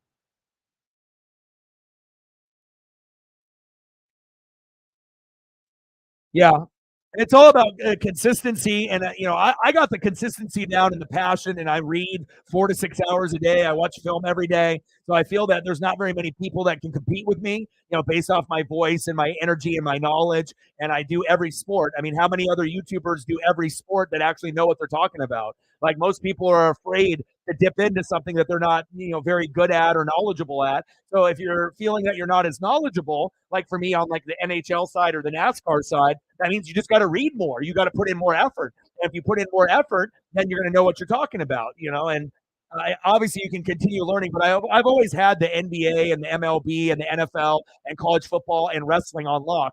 I've been just trying to gain a little bit more knowledge. And it's not like I never watched NASCAR or the NHL. I always did. I always bought the video games. I always, followed it. But there was a little bit of a break for about maybe 10 years for each one where I didn't really care about each one as much. But once I was able to do this dream and go full time after 10 years, I've been, recording for 11 years, 8 years on YouTube in a few, weeks from now. So right now it's 11 years recording, 7 years on YouTube, and then we're going to be in just a couple of weeks. It'll be my 12th year recording, and then my 8th year on YouTube. And hopefully, we can get the support. It's just about finding the right heavy hitters to bankroll the channel and having people that actually care about me succeeding. I mean, I got the biggest sports channel in Oregon, and then my goal is to be able to move that from Oregon and Washington. And there's some people in Washington that are do a great job covering the Hawks and other Seattle sports. Here we go, a little bit of a fight, and then eventually Oregon, Washington, and California, and then go from there. But again, it's all about having people, that are true, that there aren't fake, and that they will actually show up and support and not, just, show up and then leave and never come back. So. It's up for grabs, Jason. It's up for grabs. Obviously, you got Washington and Texas. I think that could go either way, but I definitely think Washington has a shot. And then Michigan and Alabama. I mean, if Alabama could beat Georgia, Alabama has a shot against Michigan. But for me, I would prefer it to be Michigan and Washington. But what we might see is Michigan and Texas, or maybe Alabama and Washington. I mean, we'll see what the combination that we get. But I feel that what I would want, personally, I would want Michigan and Washington. That would be my number one choice for me. But realistically, it might end up being, Michigan and Texas, but I don't care. Even if Alabama gets there too, I mean, I don't really care what combination we have. I feel bad for, the teams that got left out, Florida State and Georgia. So McCann, gloves off, Turbo getting in there, scrapping a little bit. Lightning getting a little flustered. Yeah, and like I said, also too, it's like I've been doing so many videos. I mean, we're almost at the 4 million view mark, which is something I'm really proud of, and we're getting closer and closer, to hitting that number. And I've done over 2,000 streams since 2017. So to put that in perspective, it's like me pretty much streaming every day for like 6 years straight. So not very many people are going to have that type of dedication, even when things aren't going my way, when not a lot of people are showing up, or when I get no donos or very, very little. Sometimes depression and anxiety gets the best of me, and I feel that I know my worth, and I know that, if I got the right endorsement, or if I got the right collab, or if I got in the algorithm, that we could end up blowing up, but I just have to be patient and wait my turn. So. And I did phone sales for like 20 years of my life, like half of my life. So I have an advantage over everyone else on YouTube and Twitch because I'm already comfortable on the microphone and I can talk to anyone of any race, of any age, because that's what I did for a job. And if you're good at, phone sales, you can do anything in life, because like I said, face to face is one thing, but if you can actually, get people to trust you and like you and buy from you over the phone, and you're not a piece of shit and you're not a liar, you can do anything in life. Big facts.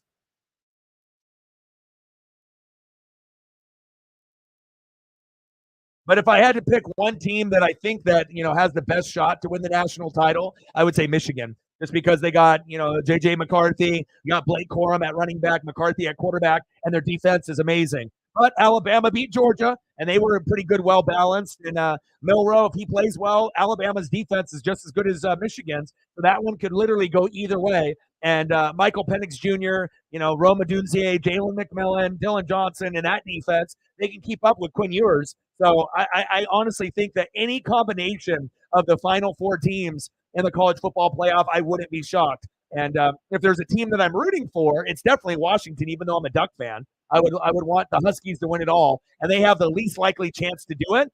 But I'm a big Michael Penix Jr. guy, but I don't know if their running game and their defense would be good enough to, let alone beat Texas and then beat either Alabama or Michigan. But I mean, any of these four teams could be national champions.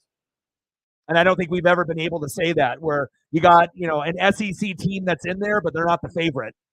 per se. Like I said, all the teams, Pac-12, Big Ten, Big 12, have a shot to win it all. So that's what makes it cool as far as college football. The first time it's not Georgia, Bama winning it automatically. Like we actually have a shot with the Big 12, Pac-10, and Big Ten. So that's cool, and it'll be like that moving forward. Two super conferences, the Big Ten and the SEC, and pretty soon the Big Ten will be the best conference in college football. Because you got to think they're going to have Michigan, they're going to have Ohio State, they're going to have Penn State, and then they're going to add USC, Oregon, and Washington. Yeah, SEC is going to have Georgia, Bama, Oklahoma, and Texas, but I still think that the Big Ten overall will be better moving forward. We're going to have better teams from top to bottom than them.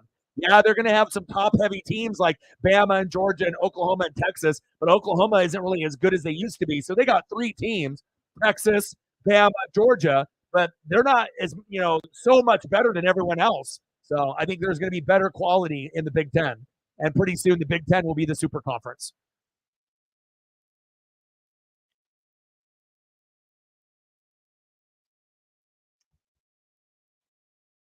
Nice save by Grew. There we go. Nice job, Grew.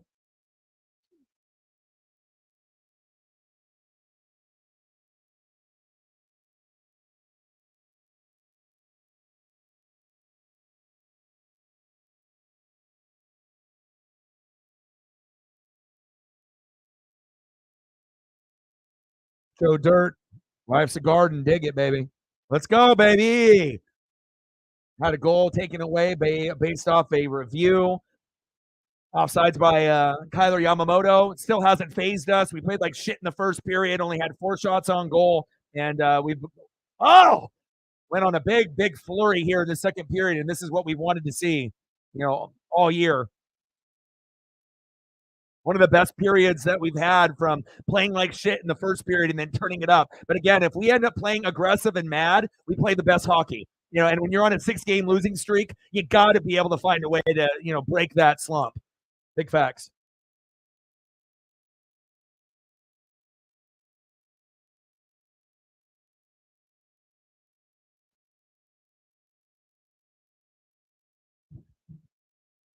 All right, Matt, I'll still be here. Twilight Zone, nice.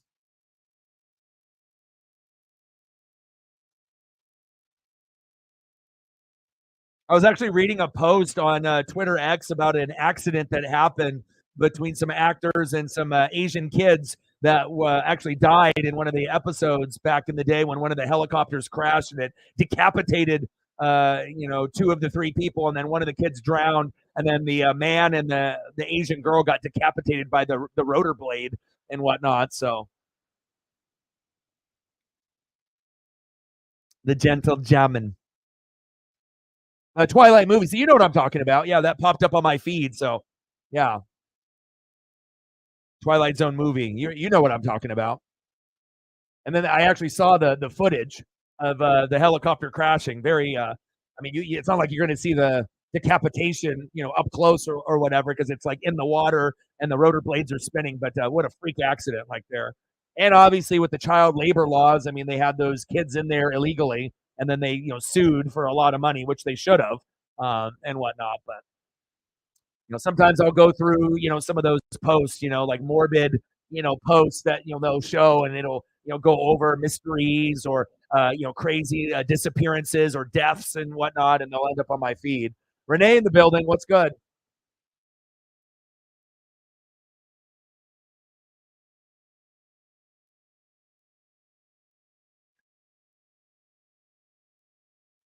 Second period almost wrapping up. Knotted up at 2.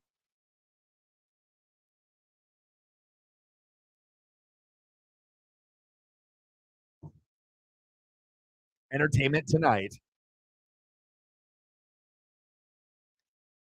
The old school stuff, Inside Edition, Entertainment Tonight, the old school programs. That's when you know when you're a little bit older, when you have that knowledge. Grubauer's down and injured. Great. Hopefully Grew is okay.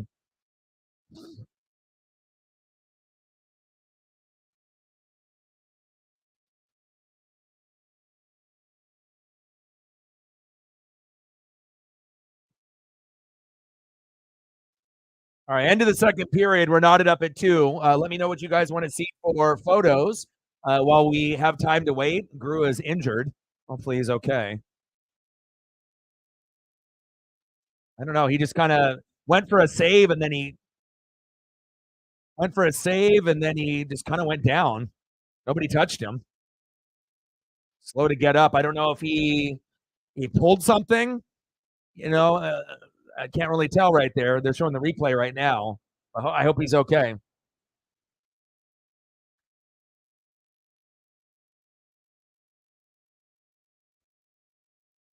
And obviously, if you have been busy today and you haven't been able to pay attention to some of the news, some of the headlines, obviously today, Shohei Ohtani, welcome to my dad's Dodgers. He's been a fan since the 50s.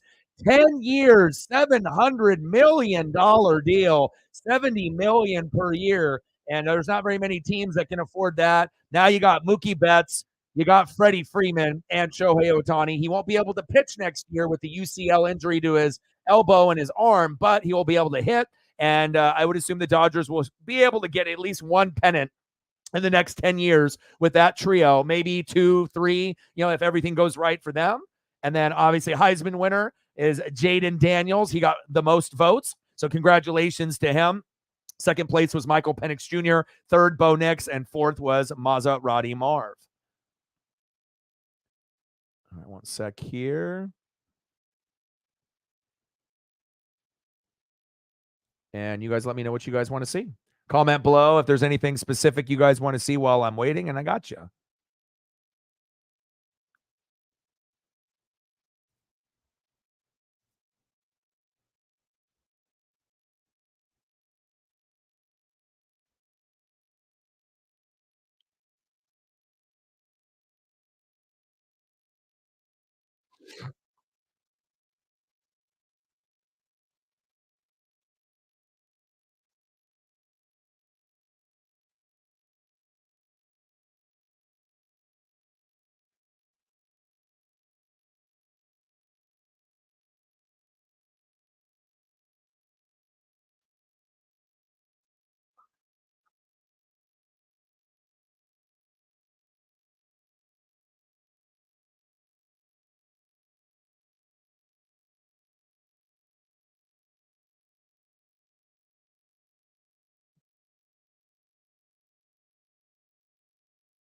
Knotted up at 2.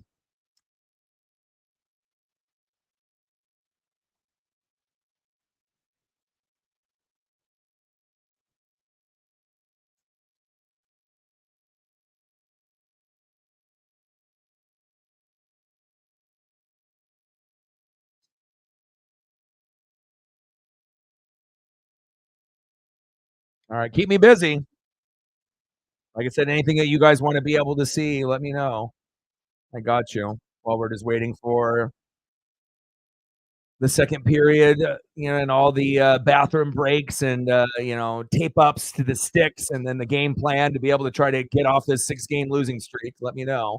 And then again, I'll be doing the Cowboys and Eagles tomorrow for Sunday night. My goal is to try to get at least a couple reaction videos done before the Sunday night game, do Sunday night, and then do reaction videos on Monday and Tuesday as well. And then we got 2 Monday night games also. We'll see. I'll probably end up doing the Dolphins matchup because I don't really care about doing the Packers. So, but we will see. But nice to get Bjorkstrand.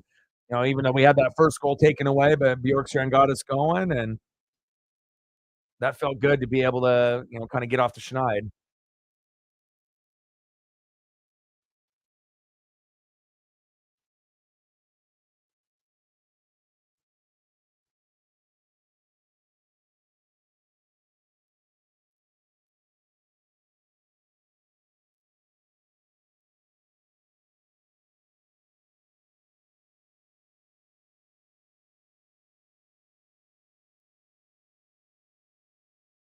Oleksiak, Jamie, that was nice too.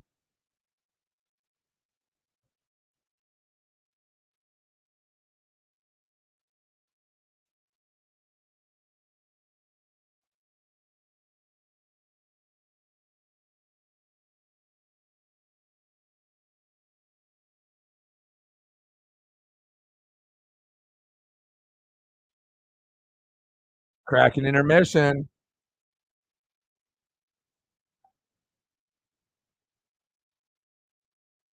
Let's go, baby.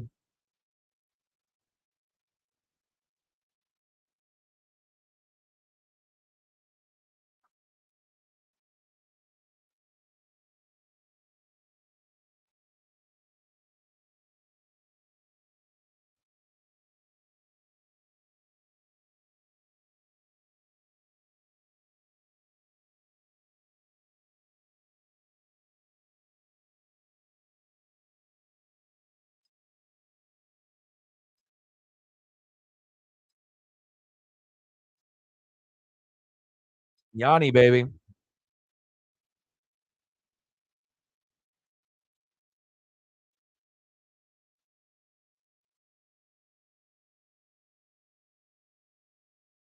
Borky. Jamie. Let's go.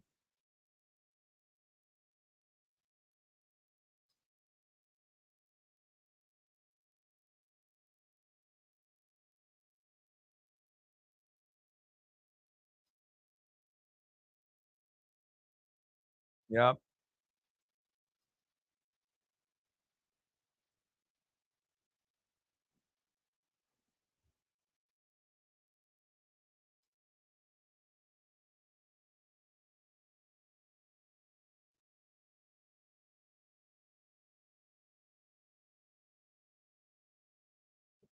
'71, 29 to go.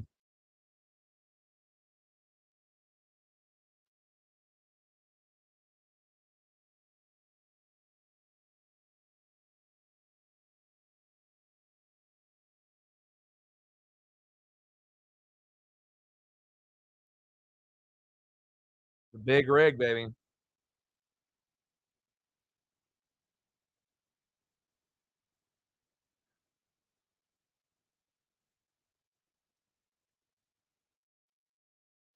'300 career points for Bjorkstrand. Nice.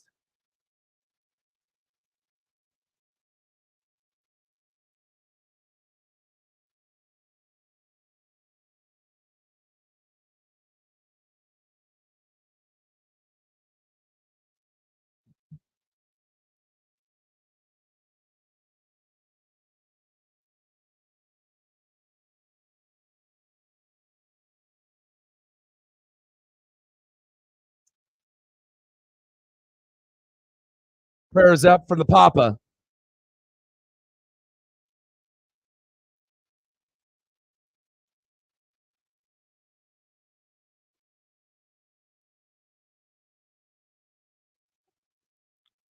I'm gonna go. Going to go check up on Paisley here in a little bit, but appreciate you. $20 holla. That puts us at 91, 9 to go to hit the goal. Let me know what you want to do for your photos, and I got you. Thank you so much.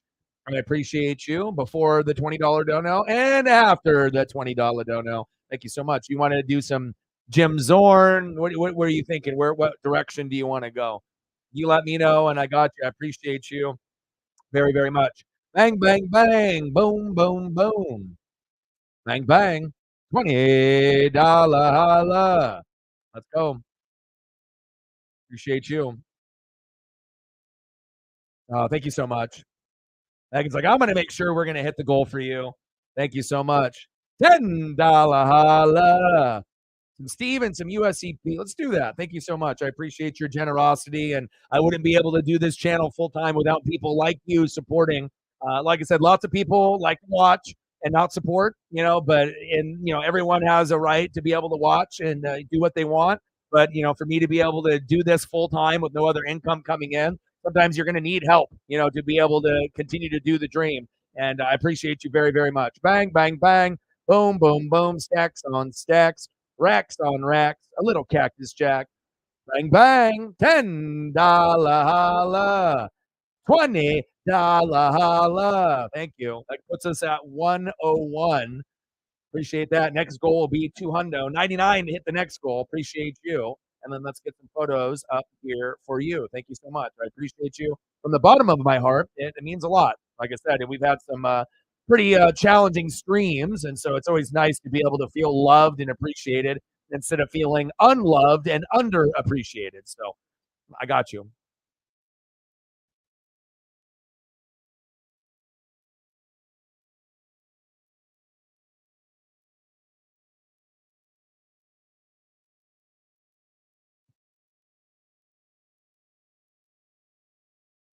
Good choices.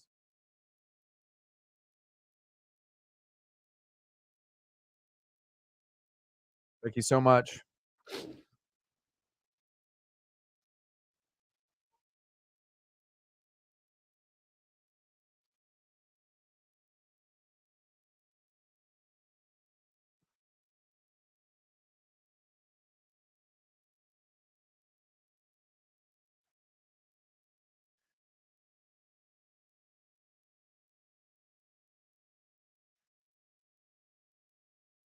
I'm going deep diving for you. Trying to find some stuff that I haven't put up before or very rarely.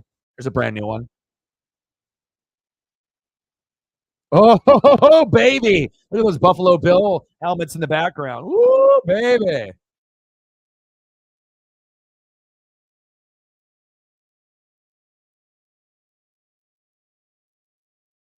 Well, I'm deep diving. I'm going down the rabbit hole for you.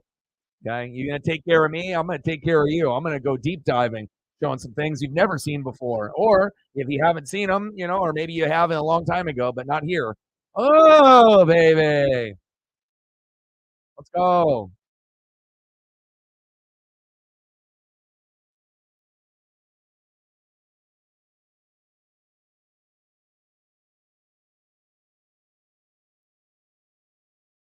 My goal is to throw up as many as I can that I have not seen. But oh, baby.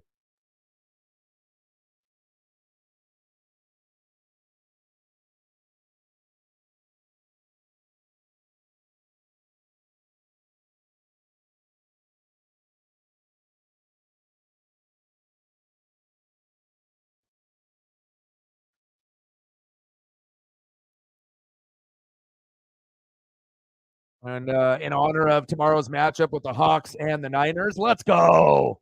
Let's go.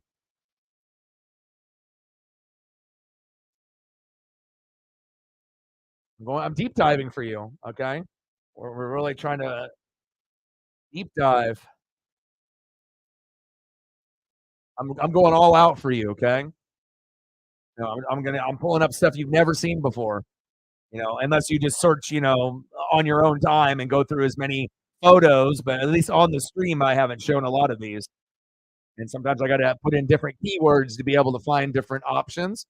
And quite a few new ones. Like obviously, this is one of my favorites with him high stepping. Never seen that one. That's brand new. Haven't had that one on the stream, or this one, or this one, and this one, baby. Oh, with the white. Let's go.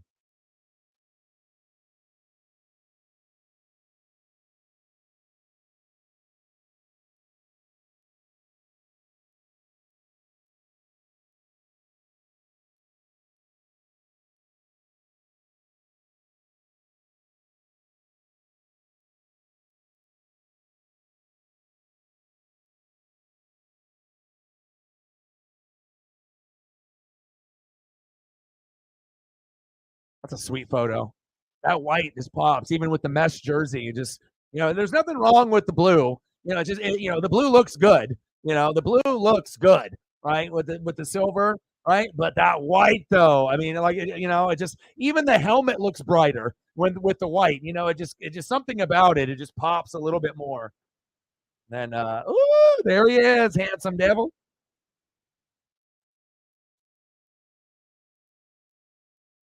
I'd have to look at the slate, and obviously, anytime we think things are a lock, anybody can beat anyone on any given Sunday, Monday, or Thursday. Matt in the building, what's good?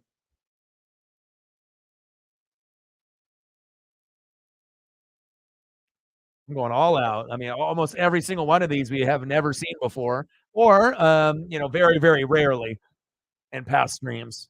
I'm going, you take care of me, I take care of you, right? Oh, baby.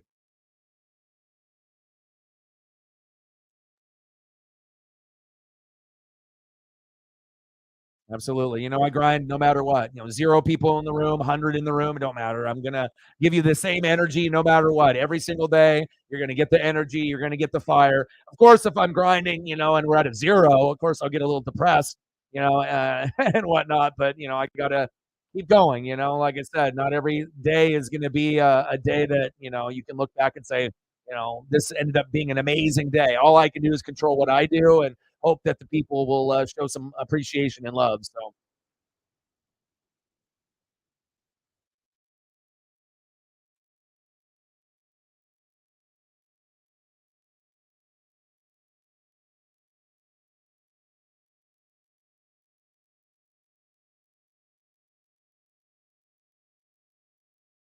look at all these photos. Oh, baby.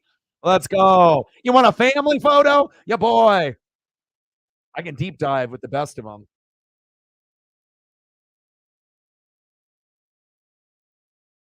How about Steve Largent in the booth? You ever seen one of those? Didn't do too many. This is a holiday for you today. Oh, baby. With a little Ahmad Rashad? Oh my. A quick peek back here. Oh, the high stepping one. Love that one. We've shown that one a bunch because it's one of my favorites, if not my favorite. But a lot of brand new today. Showing some love. Love that one with the Bills helmet and the logo background there too with the red. That really pops. Let's go. First one here against the Bills. See you later. Against the Jets. You can't guard me. Don't know who he's playing there, but he's dominating them. Oh, Niners. Hey, you can't guard me. Oh, Broncos. Can't guard me either. I'm a handsome guy. I'm just in a high school field watching. Putnam City Wall of Fame, baby. 1972. Family photo. I got into his family stash and then a broadcasting clip. Let's go.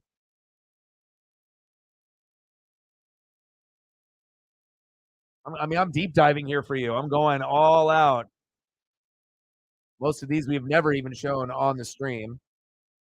And then let me make some room. And I got a couple more for you. Hopefully, those bring a smile to your face. I mean, they are to me. And I'm not even a Seahawk fan. I'm a fan of greatness. With the jersey in the background and the trophy.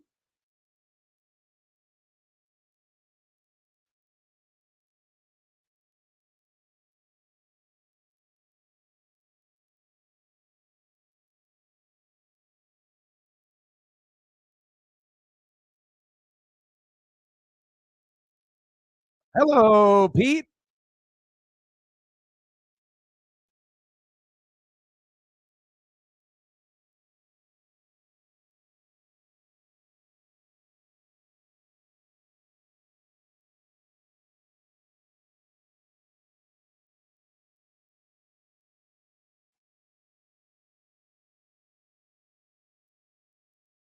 Oh, baby.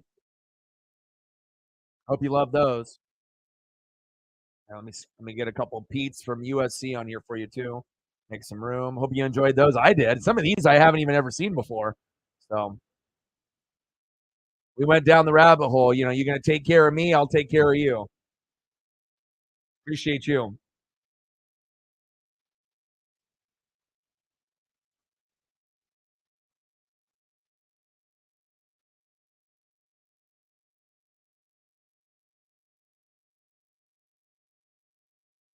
Schultz still injured. Damn it. DeCord is in net. Uh-oh.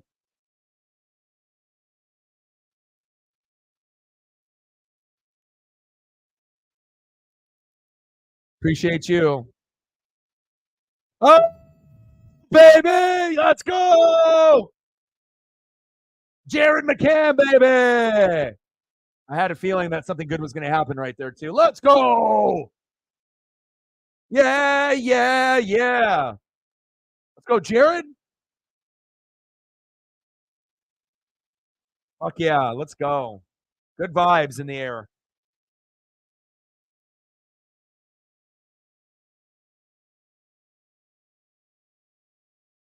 We're winning tonight. I don't care what anyone says. 6-game losing streak ends tonight.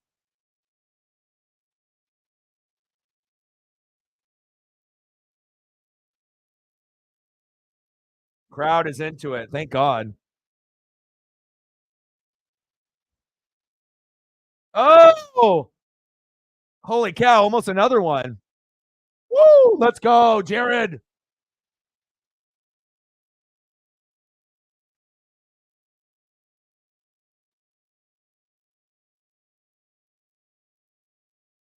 Thirteenth goal leading the season. Oh, baby.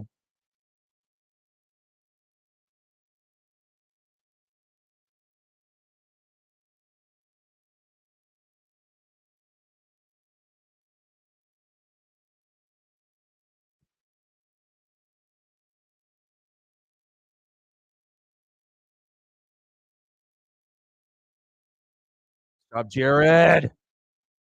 You the man, baby. Let's go. That's our guy, baby.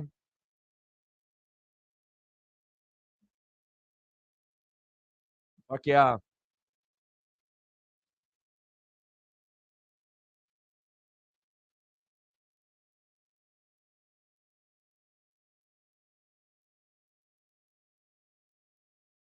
Good vibes, man. Good vibes. 3-2 Kraken. After being down 2-0, it's been all Kraken. Defend the deep, release the Kraken. Let's go. That's Kraken hockey, baby.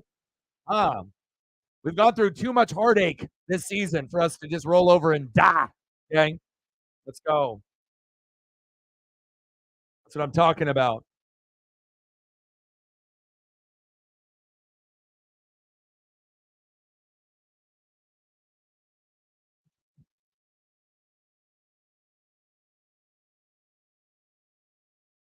Let's go. 6-game losing streak. I mean, we got to get excited for about anything. And I think so far, with all the Blazer games that I've done, I don't think we've won one since I've streamed. The Blazers are bad, and then the Kraken, I don't think are necessarily a bad team. We just have underachieved. You know, we've had leads in almost every game this season, but hanging on to the lead in the third period has been our bugaboo. You know, our bugaboo. You know, we haven't been good in the power play. Passing hasn't been crisp. Goaltending has been underwhelming, but now we're starting to feel like maybe if we can play like we did in that second period, we are going to get this dub. And we have a goalie change too, so come on, Decord. Grew is injured too, damn it.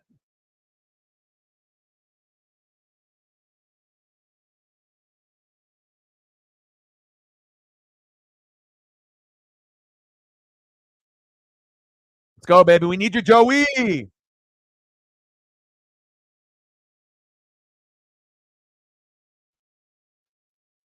Oh, come on, Kyler. Come on, Yamamoto. I would love to see Maddie or Yamamoto with a goal. Ooh, big check there by the Lightning. Took down one of our players. Come on now. I think we've out of all the streams for the Kraken, I think we've only won like one out of like the 6 or 7 or 8 games that I've done already. But at some point we got to turn it around.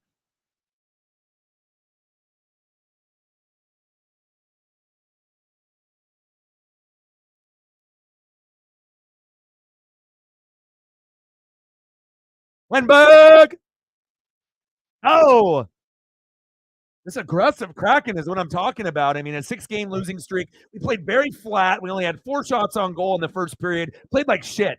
And then all of a sudden, the second period, we got a goal. Then it got obviously challenged or reviewed, and it was offsides by Kyler Yamamoto. That kind of sucked out a little bit of the energy, but then we had a big hit. Helmet went flying. A Tampa Bay Lightning player on the ground, and then we got one goal, then another goal, and then now we're in the third period, and we're up 3-2 with another one, and it feels good, to be on the upper hand of things instead of like looking up, thinking like, oh, here we go again.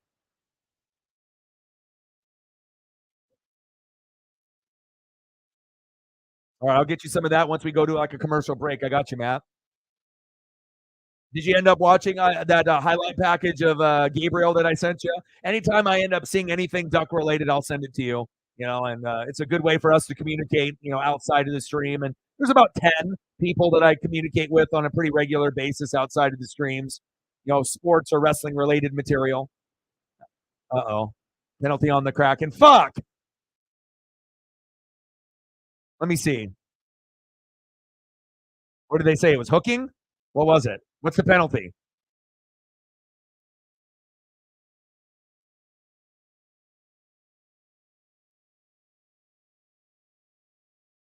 It's not that long of a highlight package. I think that highlight package that I sent you on Twitter X through the DM of Gabriel, obviously Oklahoma highlights. It's not long. It's like a 2 to 5 minute video, but it shows what he can do for us for the Ducks.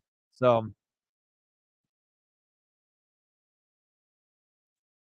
Schultz, upper body, Grew, lower body. Both are out for the rest of the game. Hopefully not long term. Go, baby, go! Off the glass.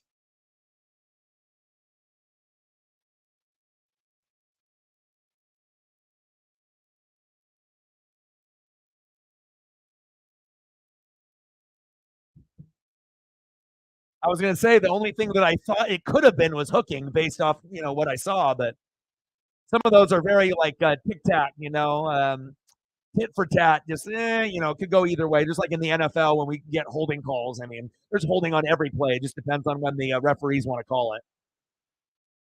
But the momentum, Uncle Mo, we talk about that on the channel, and obviously Peter Schrager and all these other, places, networks and other shows and other YouTube channels love to be able to steal my material. But Uncle Mo is real. That momentum is real, and the Kraken have had the momentum since the second period, and it looks like it's gonna, be on our side until the end of the game.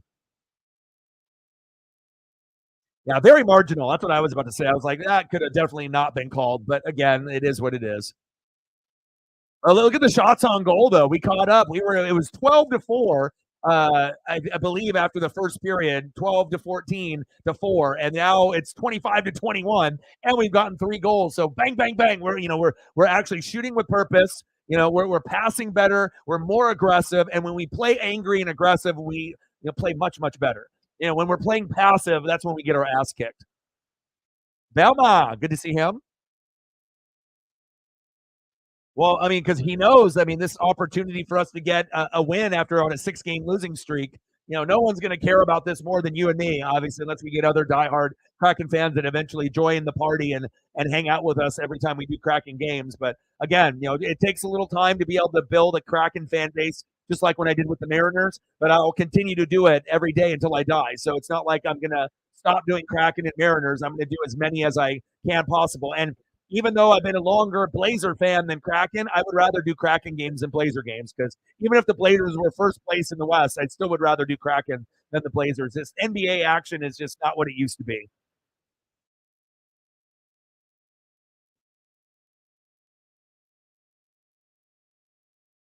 Oh, hi, honey.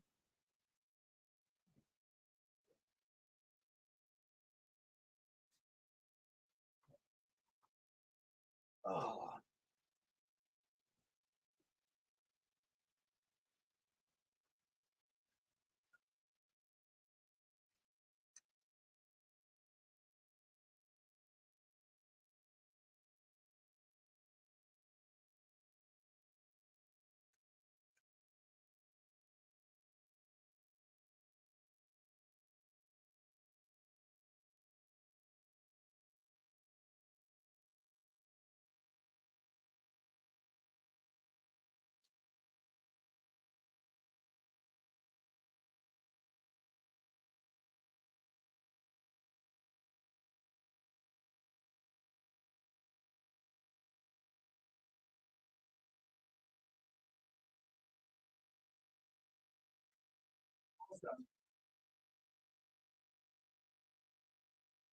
Queen P, she wants in on the action. I'm almost done, okay? Almost done. Uh-oh. Knotted up 3-3. Ah, that's tough. What happens when you have to have a goalie replacement for Grew? I'll be done in a little bit. Go lay down, okay, and I'll come get you when we're done, okay? Go lay down on the couch, and I'll go get you. Or you can lay down in here. You're gonna love that highlight package, bro.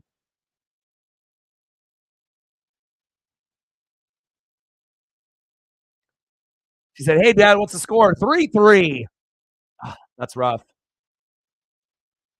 Nick Paul, I see you. I'll throw a photo up because we're not haters here.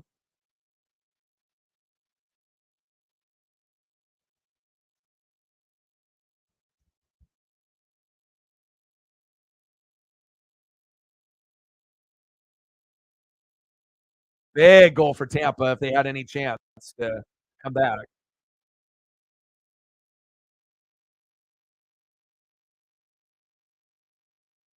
I see you, Nick.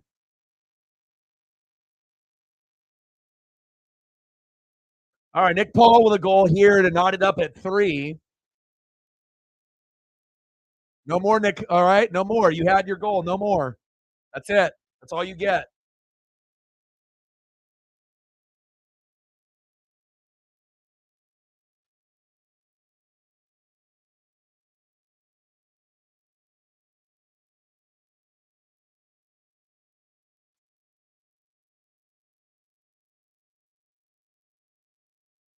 No worries. I was going to message you and see if you were actually going to show up or hanging out with the fam and whatnot.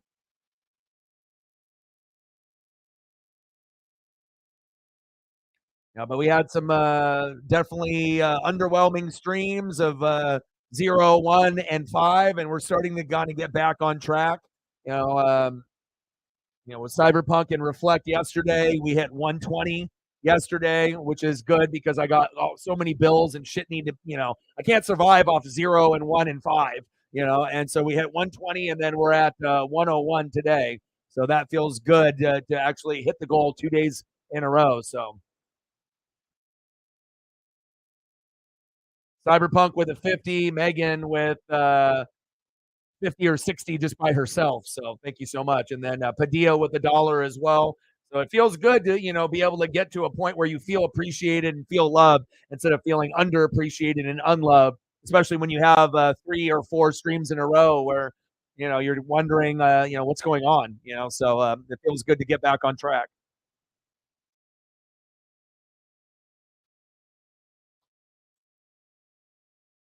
All right. No problem. We're knotted up at 3. Thank you so much for your support. It means a lot. We'll give you some photos on your way out here since you're leaving. All right, let's give you some photos. Appreciate you and all your support. We wouldn't have been able to hit the goal without you. You and Odin's son are the MVPs. Cyberpunk and Reflect yesterday. You and Odin today. Thank you.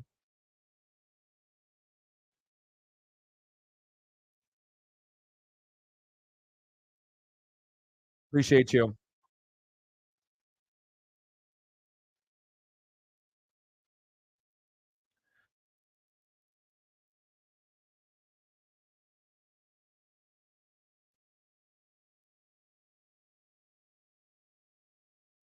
I was getting worried too because I was like, okay, I got like my cell phone going to get turned off.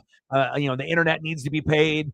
I was thinking, holy shit. I mean, hopefully things turn around here within the next couple of days or I'm fucked. So things are good, obviously, and hopefully we can keep that momentum and keep it moving. So we got to have a better 2024 than a better 2023. 2023 has been terrible. 2022 was amazing. 2023 has been really challenging, and hopefully 2024 is closer to what we had in 2022. So that all depends on the support that we get, hitting the algorithm, and getting some new goats and new heavy hitters to bankroll the channel. All right, we're knotted up at 3 here with less than 12 minutes to go. 26 shots on goal and 23 for the Kraken. Let's go, baby. Yeah, prayers up for you, and hopefully everything works out for you when you're in the hospital, and I'll be watching the Hawks for you. Hawks Niners tomorrow, Bills Chiefs tomorrow, and then I'll be doing Cowboys and Eagles on Sunday night. So definitely excited about tomorrow and the NFL action. I'll be watching Red Zone and all kinds of football tomorrow, multiple games for sure. No, but quite a few upsets I feel tomorrow too.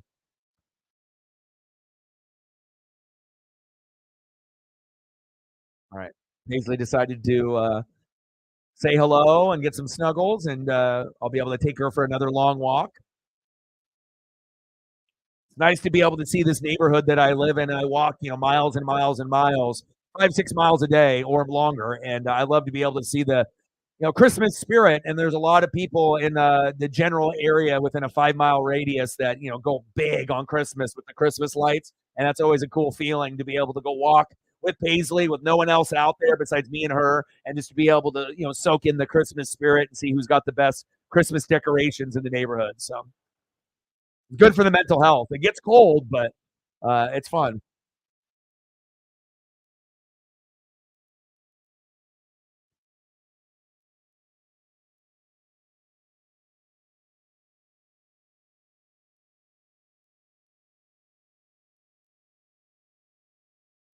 Less than 10 minutes to go. Still knotted up at 3. Come on, Kraken.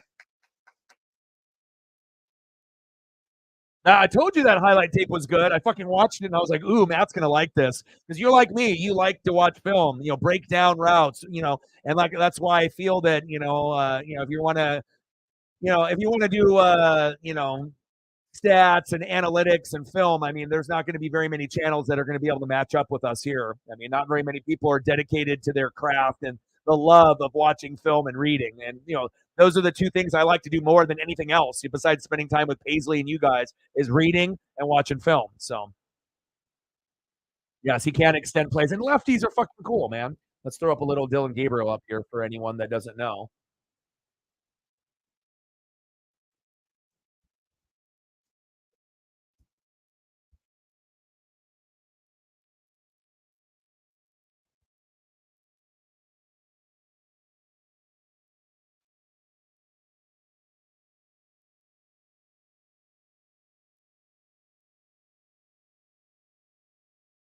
And I like it that he's a lefty. I always liked Michael Penix Jr. slightly more than Bo Nix. And what do the sports gods do for us? They're like, okay, well, I know you love lefties. How about you get one? And we haven't had a really good lefty since Tony Graziani, and that was when I was a kid. So, and that's even before Matt's time. So you would have to look up to see what Tony Graziani looked like and what he was able to do. So I'm very, very excited that we get a top 10 guy to come over to keep the traditions, the same, and someone that can win big games, beat Texas in the Red River Shootout when they didn't give them a chance to win. And he can scramble. He kind of has a little Michael Vick in his game, where he can scramble away from guys and make plays, and got a good strong arm. And is he going to be better than Bo Nix? I don't know about that, but I think that we're going to definitely compete, with him being our quarterback next year. So I'm very excited about that. And he's going to end up rocking the 8, just like Marcus Mariota. So I'm very excited about that too. And Jeremiah Masoli.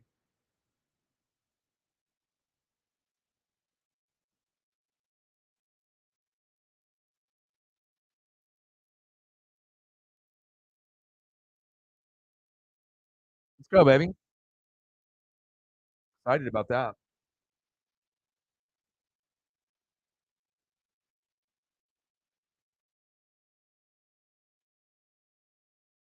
Oh, dude, you're gonna watch that highlight tape again. It's like that highlight tape is, especially when we care about who's coming in and other guys that might be available. There's not very many people that love college football the way that you and me do.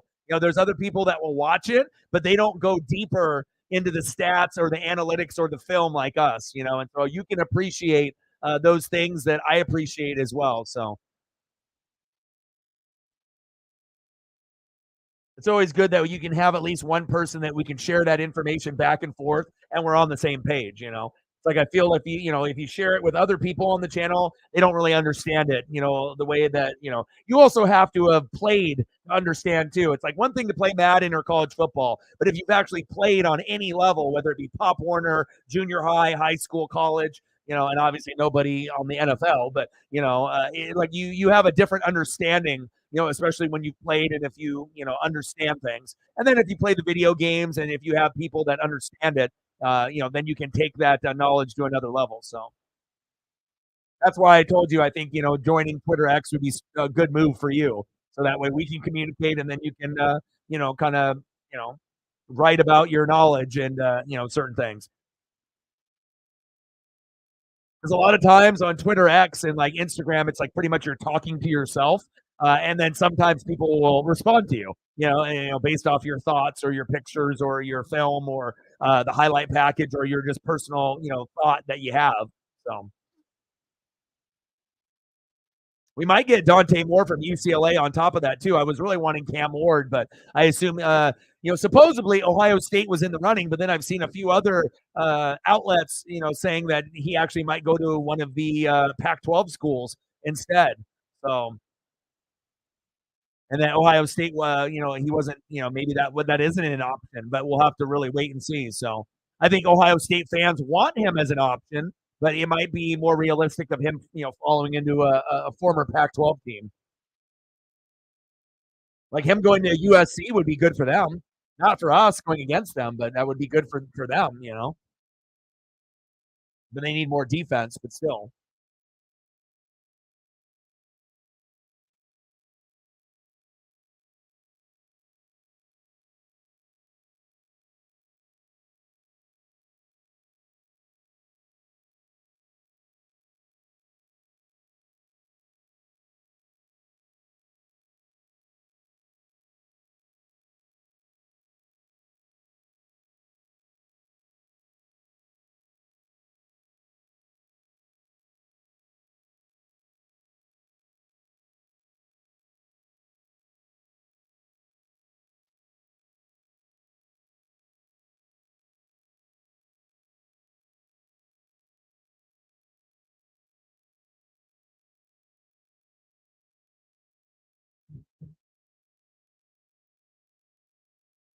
I mean, the way that the NIL deals work and all these guys fucking transferring from year in and year out, I mean, there's no guarantee, you're going to be able to keep guys. But with a program as big as Oregon, there's going to be more and more athletes that are going to consider, especially now us being in the Big Ten. I think we're going to actually recruit better than USC and Washington and UCLA. Oh, big hit on the Kraken. Wow. But wow, that was huge. But I definitely think, Michigan, Ohio State, Oregon, those will be the three schools that recruit the best in the Big Ten moving forward. And all that criticism that we had of him trying to be Chip Kelly, I think is going to go away. I mean, as long as we continue to recruit well and, keep doing well year in and year out, he'll get on our good side, and we just need to make sure we get a better kicker than Camden Lewis. Because if you don't believe in the kicker, we're going to end up losing a lot of close games. And think about how many games are going to be close with Michigan and Ohio State and Penn State, Wisconsin, Iowa, UCLA, USC, Washington. Like, we're going to need to have a good kicker. Some of these games are going to be decided by 3 points or less. So, ooh, stick on Maddie. That was dirty.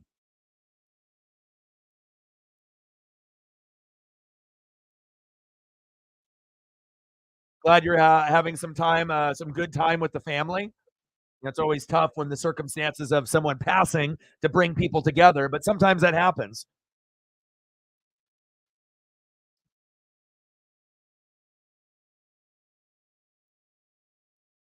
But sometimes, when you do have someone close, a friend or a family member that passes, it does bring people together, and you can, kind of form a stronger bond with those people than maybe you had originally, you know. I've had quite a few like ex coworkers that I worked with in sales that have passed away within the last couple of years. It's been kind of crazy. Like I think I've had what, one, two, three, maybe four of my either friends or friend slash coworker slash acquaintance that have passed away within the last couple months. That's way too many. So, and then I've also been able to get closer to a few people based on us both having a relationship with that person that has passed. So, life is short. You want to make sure that you're making, the most of every single day that you have on this planet Earth, because you never know when your time is going to come. We're still knotted up at 3, less than 6 minutes to go. Come on, Kraken.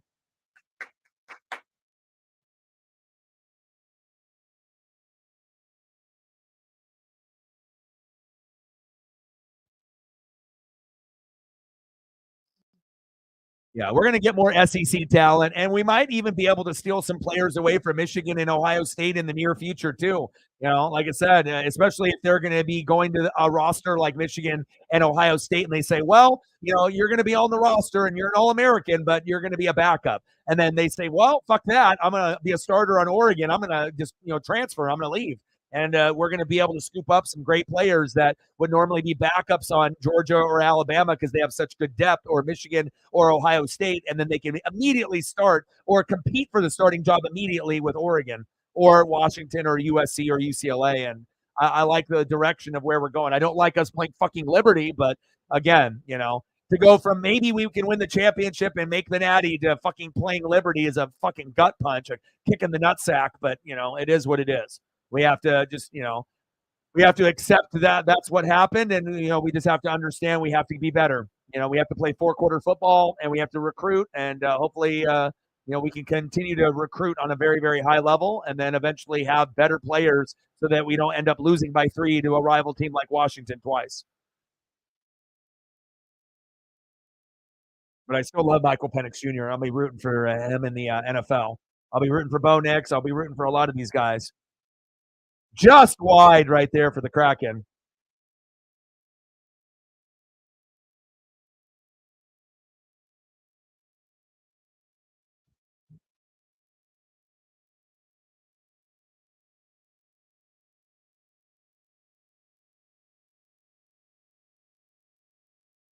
Less than 5 minutes to go.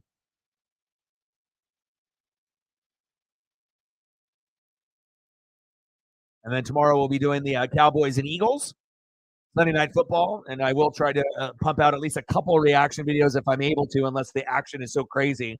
And then Monday and Tuesday, I'm going to try to pump out some of those as well. Less than 5 minutes to go.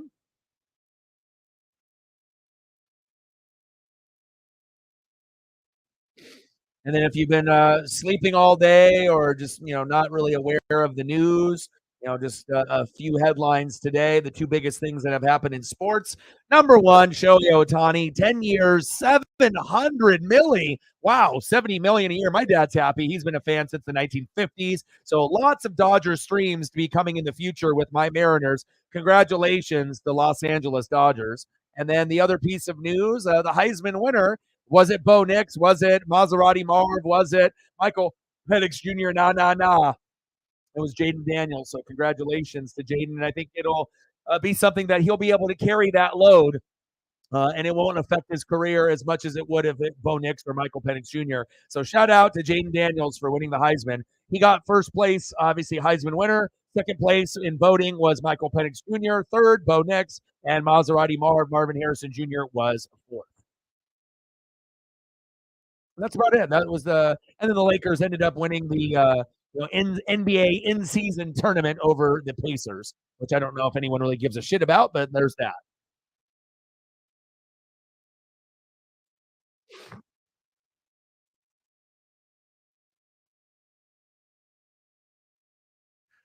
Novosad is going to be competing, for backup role. It'll be Dylan Gabriel, and then Novosad will be two. Obviously we already know Thompson is out in the portal, and then we'll see with Dante Moore. And if Dante Moore comes in, he'll probably leapfrog Novosad also. So Novosad might end up being the new Thompson, unfortunately, and he may have to transfer out. But it just depends on how long you're willing to wait and how good you are, because we're not going to put you in unless you're the best. We have to compete with Michigan and Ohio State. We can't put in a guy that is, so-so, even if he's an All-American, even if he's a 5-star guy. If you're so-so, that's not going to cut it when you're going against Michigan, Ohio State, Wisconsin, Iowa, Penn State, UCLA, USC, the Huskies, UW. We need to make sure we have the best of the best. So 4 minutes to go. We're knotted up at 3. We're on a 6-game losing streak. Come on, Kraken. We need this. First period, played like shit. Only had 4 shots on goal. Second period, we had a goal. Got fucking reviewed, taken back. Tyler Yamamoto offsides. I was like, fucking A. And we were down 2-0 at that point, and it was 2-1. Then we got on fire, started getting really aggressive, checking the shit out of them, knocking them down, and then ended up getting 2 goals. Then we ended up, tying it up 2-2, then going up 3-2, and then now we're sitting up at a 3-3 tie. So.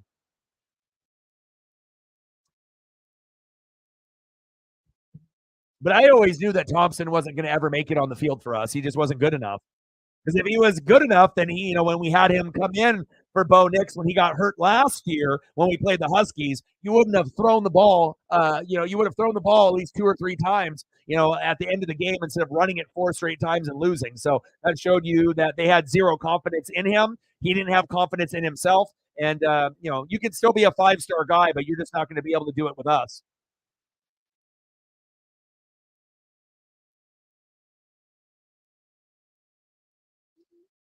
A lot of guys will end up transferring. So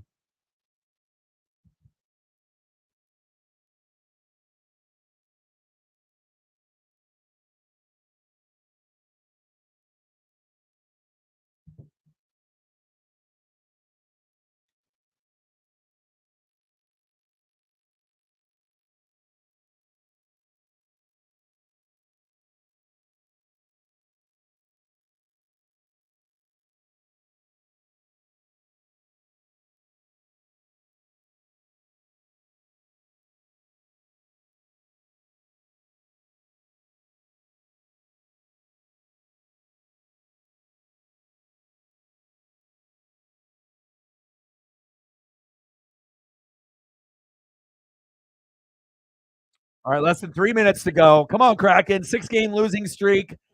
Played like shit in the first period. Played great. One of the best periods I've seen all year in that second period. And now it feels like the momentum has shifted to the Tampa Bay Lightning, and they knotted it up when we were up 3-2. We've had a problem of hanging on to leads in the third period, but we're tied right now, so it actually works in our favor. We just need to be aggressive here, whether it be here in the last 2 minutes or to win in overtime. But also, we had a couple injuries too. Our goalie got pulled, Grew, so we have Joey Decord in there. So hopefully he gave up a goal, but normally when we have Grew, he typically gives up more than 3 goals. So I mean, right now, we'll see what happens here in these last 2 minutes as we go into OT as well. And we're at home here at Climate Pledge, here in Seattle. So it's like we need this dub. 6-game losing streak is fucking unacceptable. Playing like a goddamn expansion team like we were when we first came in a couple years ago.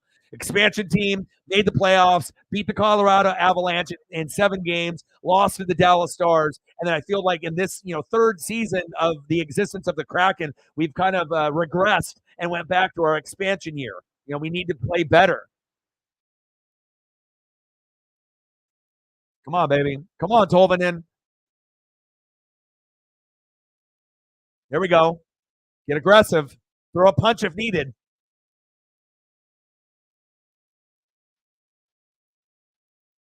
Kraken players falling over left and right.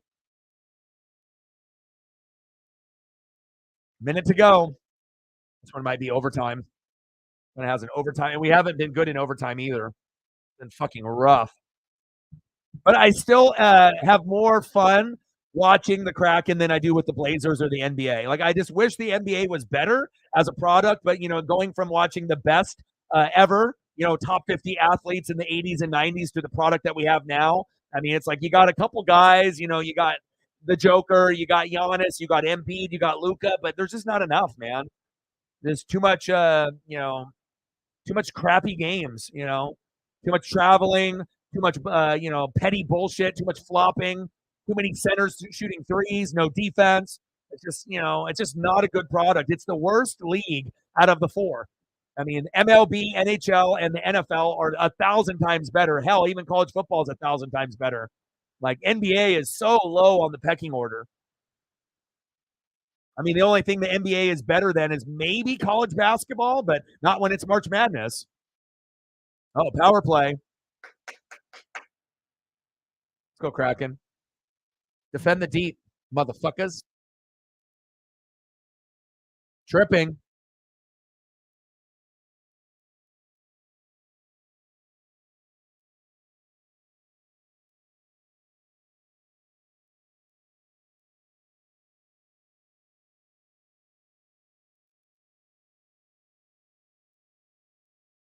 Come on, baby. Come on, baby. We need you. Let's go, Hack.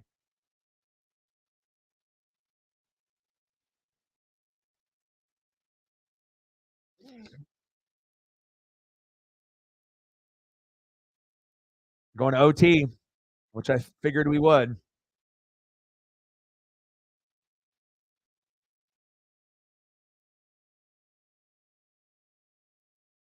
I don't know if I can handle another overtime loss. I mean, six straight games playing like shit, and then have and the momentum has shifted to Tampa. So if we lose, will I be surprised? Fuck no. It's like almost expected, but at some point we have to be able to get a dub.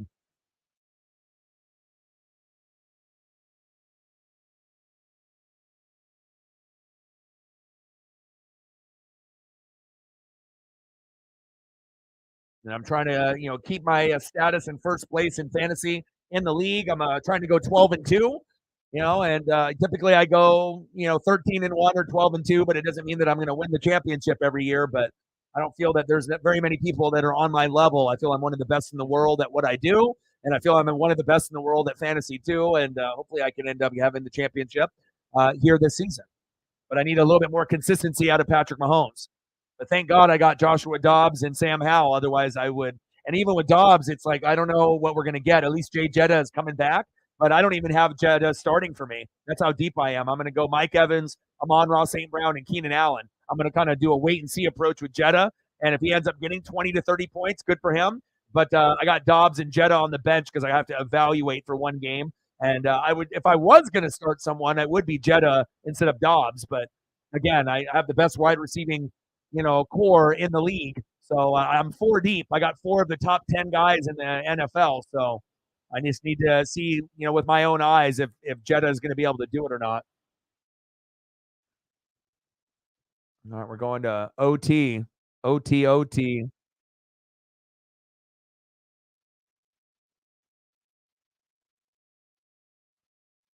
go, baby. Release the Kraken. Defend the deep, baby.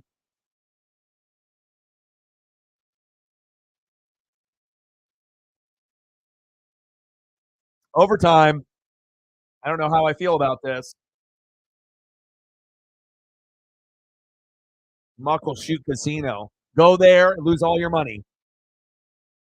29 shots on goal for the Tampa Bay Lightning, 26 for the Kraken. Remember, we only had 4 after the first period. We played terrible, and we were down 2-0. So they're playing with a lot of heart, and Hack is trying to find that proper line. But it's the main problem for the Kraken is that when you have 3 or 4 lines, your first line is supposed to be your best players, right? And our first and second lines have played like shit all year. Usually it's like that third or fourth line has been playing better. So it's not necessarily saying that our third and fourth string have been playing better than the first and second line guys, but consistency has been better in those deeper lines. Ooh, I'm seeing some of these Kraken gear that some of the fans are wearing, little snow hats and whatnot. Ooh, me likey. Still need to be able to get myself a Kraken beanie or snow hat.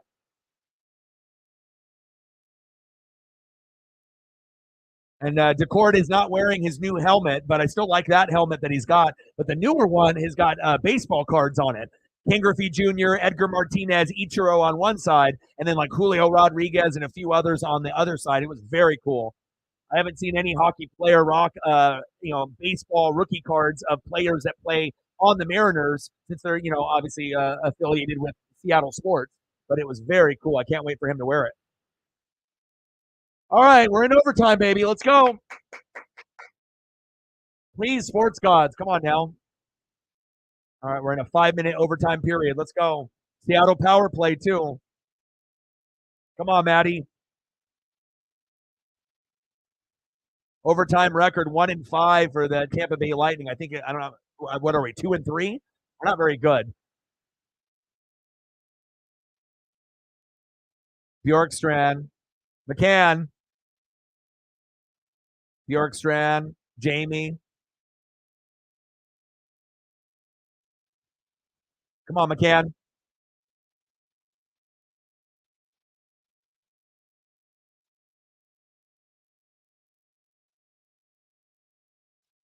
Shit, I need to get an NIL deal. I need to get some sponsorship. I just need to get some more support. Because I honestly feel if we could get the right people to be able to back this channel, we could like explode. There's not very many people that have the intelligence of the people that we have in the room, including myself. As far as many things that we cover, and there's nobody that sounds like me, obviously, on YouTube either. Everyone's got like their own kind of unique voice. Some have cringier voices than others. Thank God I don't got a cringy voice. But it's just a matter of time. We just got to keep grinding and wait our turn, and eventually we'll get there.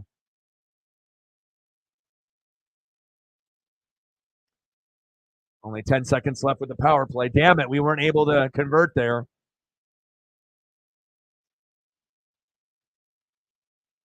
Well, first you need to get a job. Then you need to get a fucking computer. Then you need to get good internet, and then you can end up hopping on with me when I do duck games.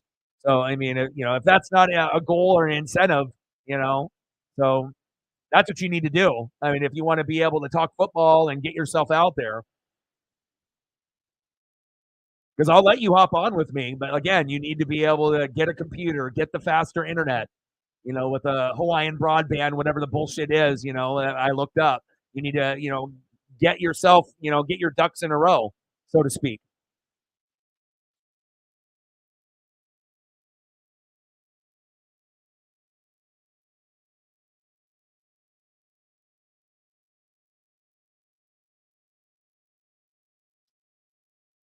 I mean, what other channel has 20,000 subs or more that's going to let you hop on with them? I mean, I'm going to be the only one. So, and it just so happens that we're both, hardcore Duck fans. So, get a job, get an iMac, get a fucking microphone, get good internet, and then you're able to hop on, maybe next season or in the next couple seasons, depending on how serious you are and how much, how hard you're willing to grind and work to be able to have that happen.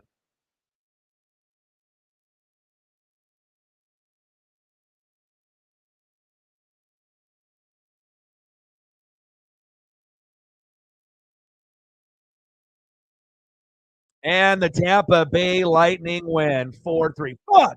I knew it. I knew it, man. The momentum shifted and I knew it. Final. Oh, okay. Still 3-3. Ooh, okay. I was about to say, oh, no, it is a final. 4-3. Damn it. They had to, everyone's got to review everything. All right, let me see it. Figures. 7-game. There it is. Nikita Kucherov, leading NHL goal scorer in the NHL. Joey Decord coming in, and there it is. And they're doing the review, and it is legit. Final score: Tampa Bay Lightning 4, the Kraken 3, and of course, me putting him on the thumb. There it is. That's tough, and that's been the story of the Seattle Kraken. Defend the deep, release the Kraken, and Pedro says the Kraken are going to win the next game.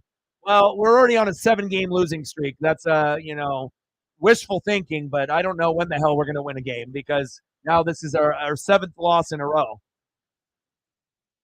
I mean, we're playing like a goddamn expansion team, and that's just Nikita being Nikita. Congratulations to the Tampa Bay Lightning and another heartbreaking loss for the Kraken. Fucking again, 7 straight fucking losses in OT. I mean, we can have a lead and then we blow it, in the third period, or we can be tied and then blow it in overtime. And it just, at least we got NFL tomorrow. So, but we had a good dono day yesterday, and we had a good dono day today. Odin's son with the 50, Megan, with the 60 plus, and then we had a few others, Padilla with $1. So at least we hit the goal, 101. I believe today, and then we hit 120 yesterday, and then previous streams were very underwhelming. So it is what it is. But congratulations, and I'll throw up a. I'm not a hater. I'm going to throw up a couple photos of Nikita here, and then we'll end up ending the stream. And then I got to eat dinner and go for a walk and spend time with Paisley.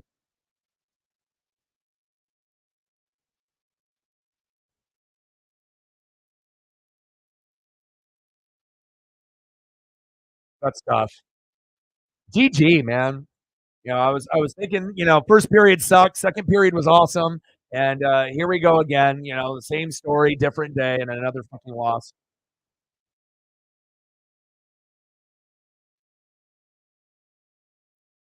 But when you're going against a guy that's leading the NHL in points, well, what are you going to do? You know that he's going to score a couple times, and he did today.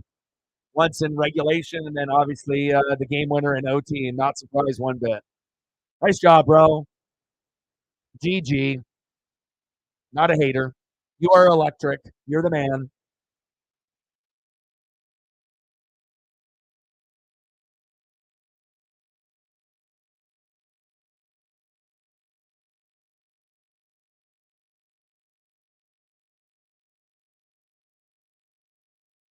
Yeah. Plus, I think that people will learn from you, and I wouldn't say that I would have you hop on with me with the Ducks unless I thought that you would be worthy of doing it. So, I mean, if that's not a goal and an incentive for you to be able to work hard and get better internet, get a laptop or an iMac, I would prefer you get an iMac if you were going to get one because that would be better for you. Get a microphone and then hop on and do games. I think it would be a lot of fun. I think it would be a good combination of having both of us, react and for me to call the game and for you to, kind of be like the Joel Klatt to the Gus Johnson. You know what I mean? I'm going to need a Joel Klatt to be able to, rock with the Gus Johnson. And, I love those guys. And hopefully that you get your ducks in a row and we can end up doing that. So, well, I appreciate everyone hopping in and showing mad love. You guys are the best. And then a quick review Kraken, we lose 4-3 in OT. If you are waking up and you have not seen the big news today, Shohei Ohtani, 10 years, $700 million, $70 million a year. Hey, Ohtani, can I borrow a mill? You got plenty to choose from, but after taxes in California, instead of getting 70 million a year, it'll be more like 35. But congratulations to going to my dad's team. He's been a fan since the 1950s. You got the fucking bag. And then also give a shout out to Jaden Daniels. He won the Heisman over Michael Penix Jr. And Bo Nix and Maserati Marv. Shout out to you. And we'll be back tomorrow with some reaction videos. And I will be here for the Cowboys and Eagles. And it's one of the first times that the Cowboys are actually favored by 3.5 to beat the Eagles. Now, will they? I don't know, but we'll have to find out tomorrow. So shout out to Megan. Shout out to Odin's son. Shout out to Padilla. Shout out to Sarah and Matt and everyone else in the building. I love you and appreciate you. And I got one question for you. Who talk sports like us? Your boy Ryan, Northwest Sports Fanatics, and I'm out. Gang.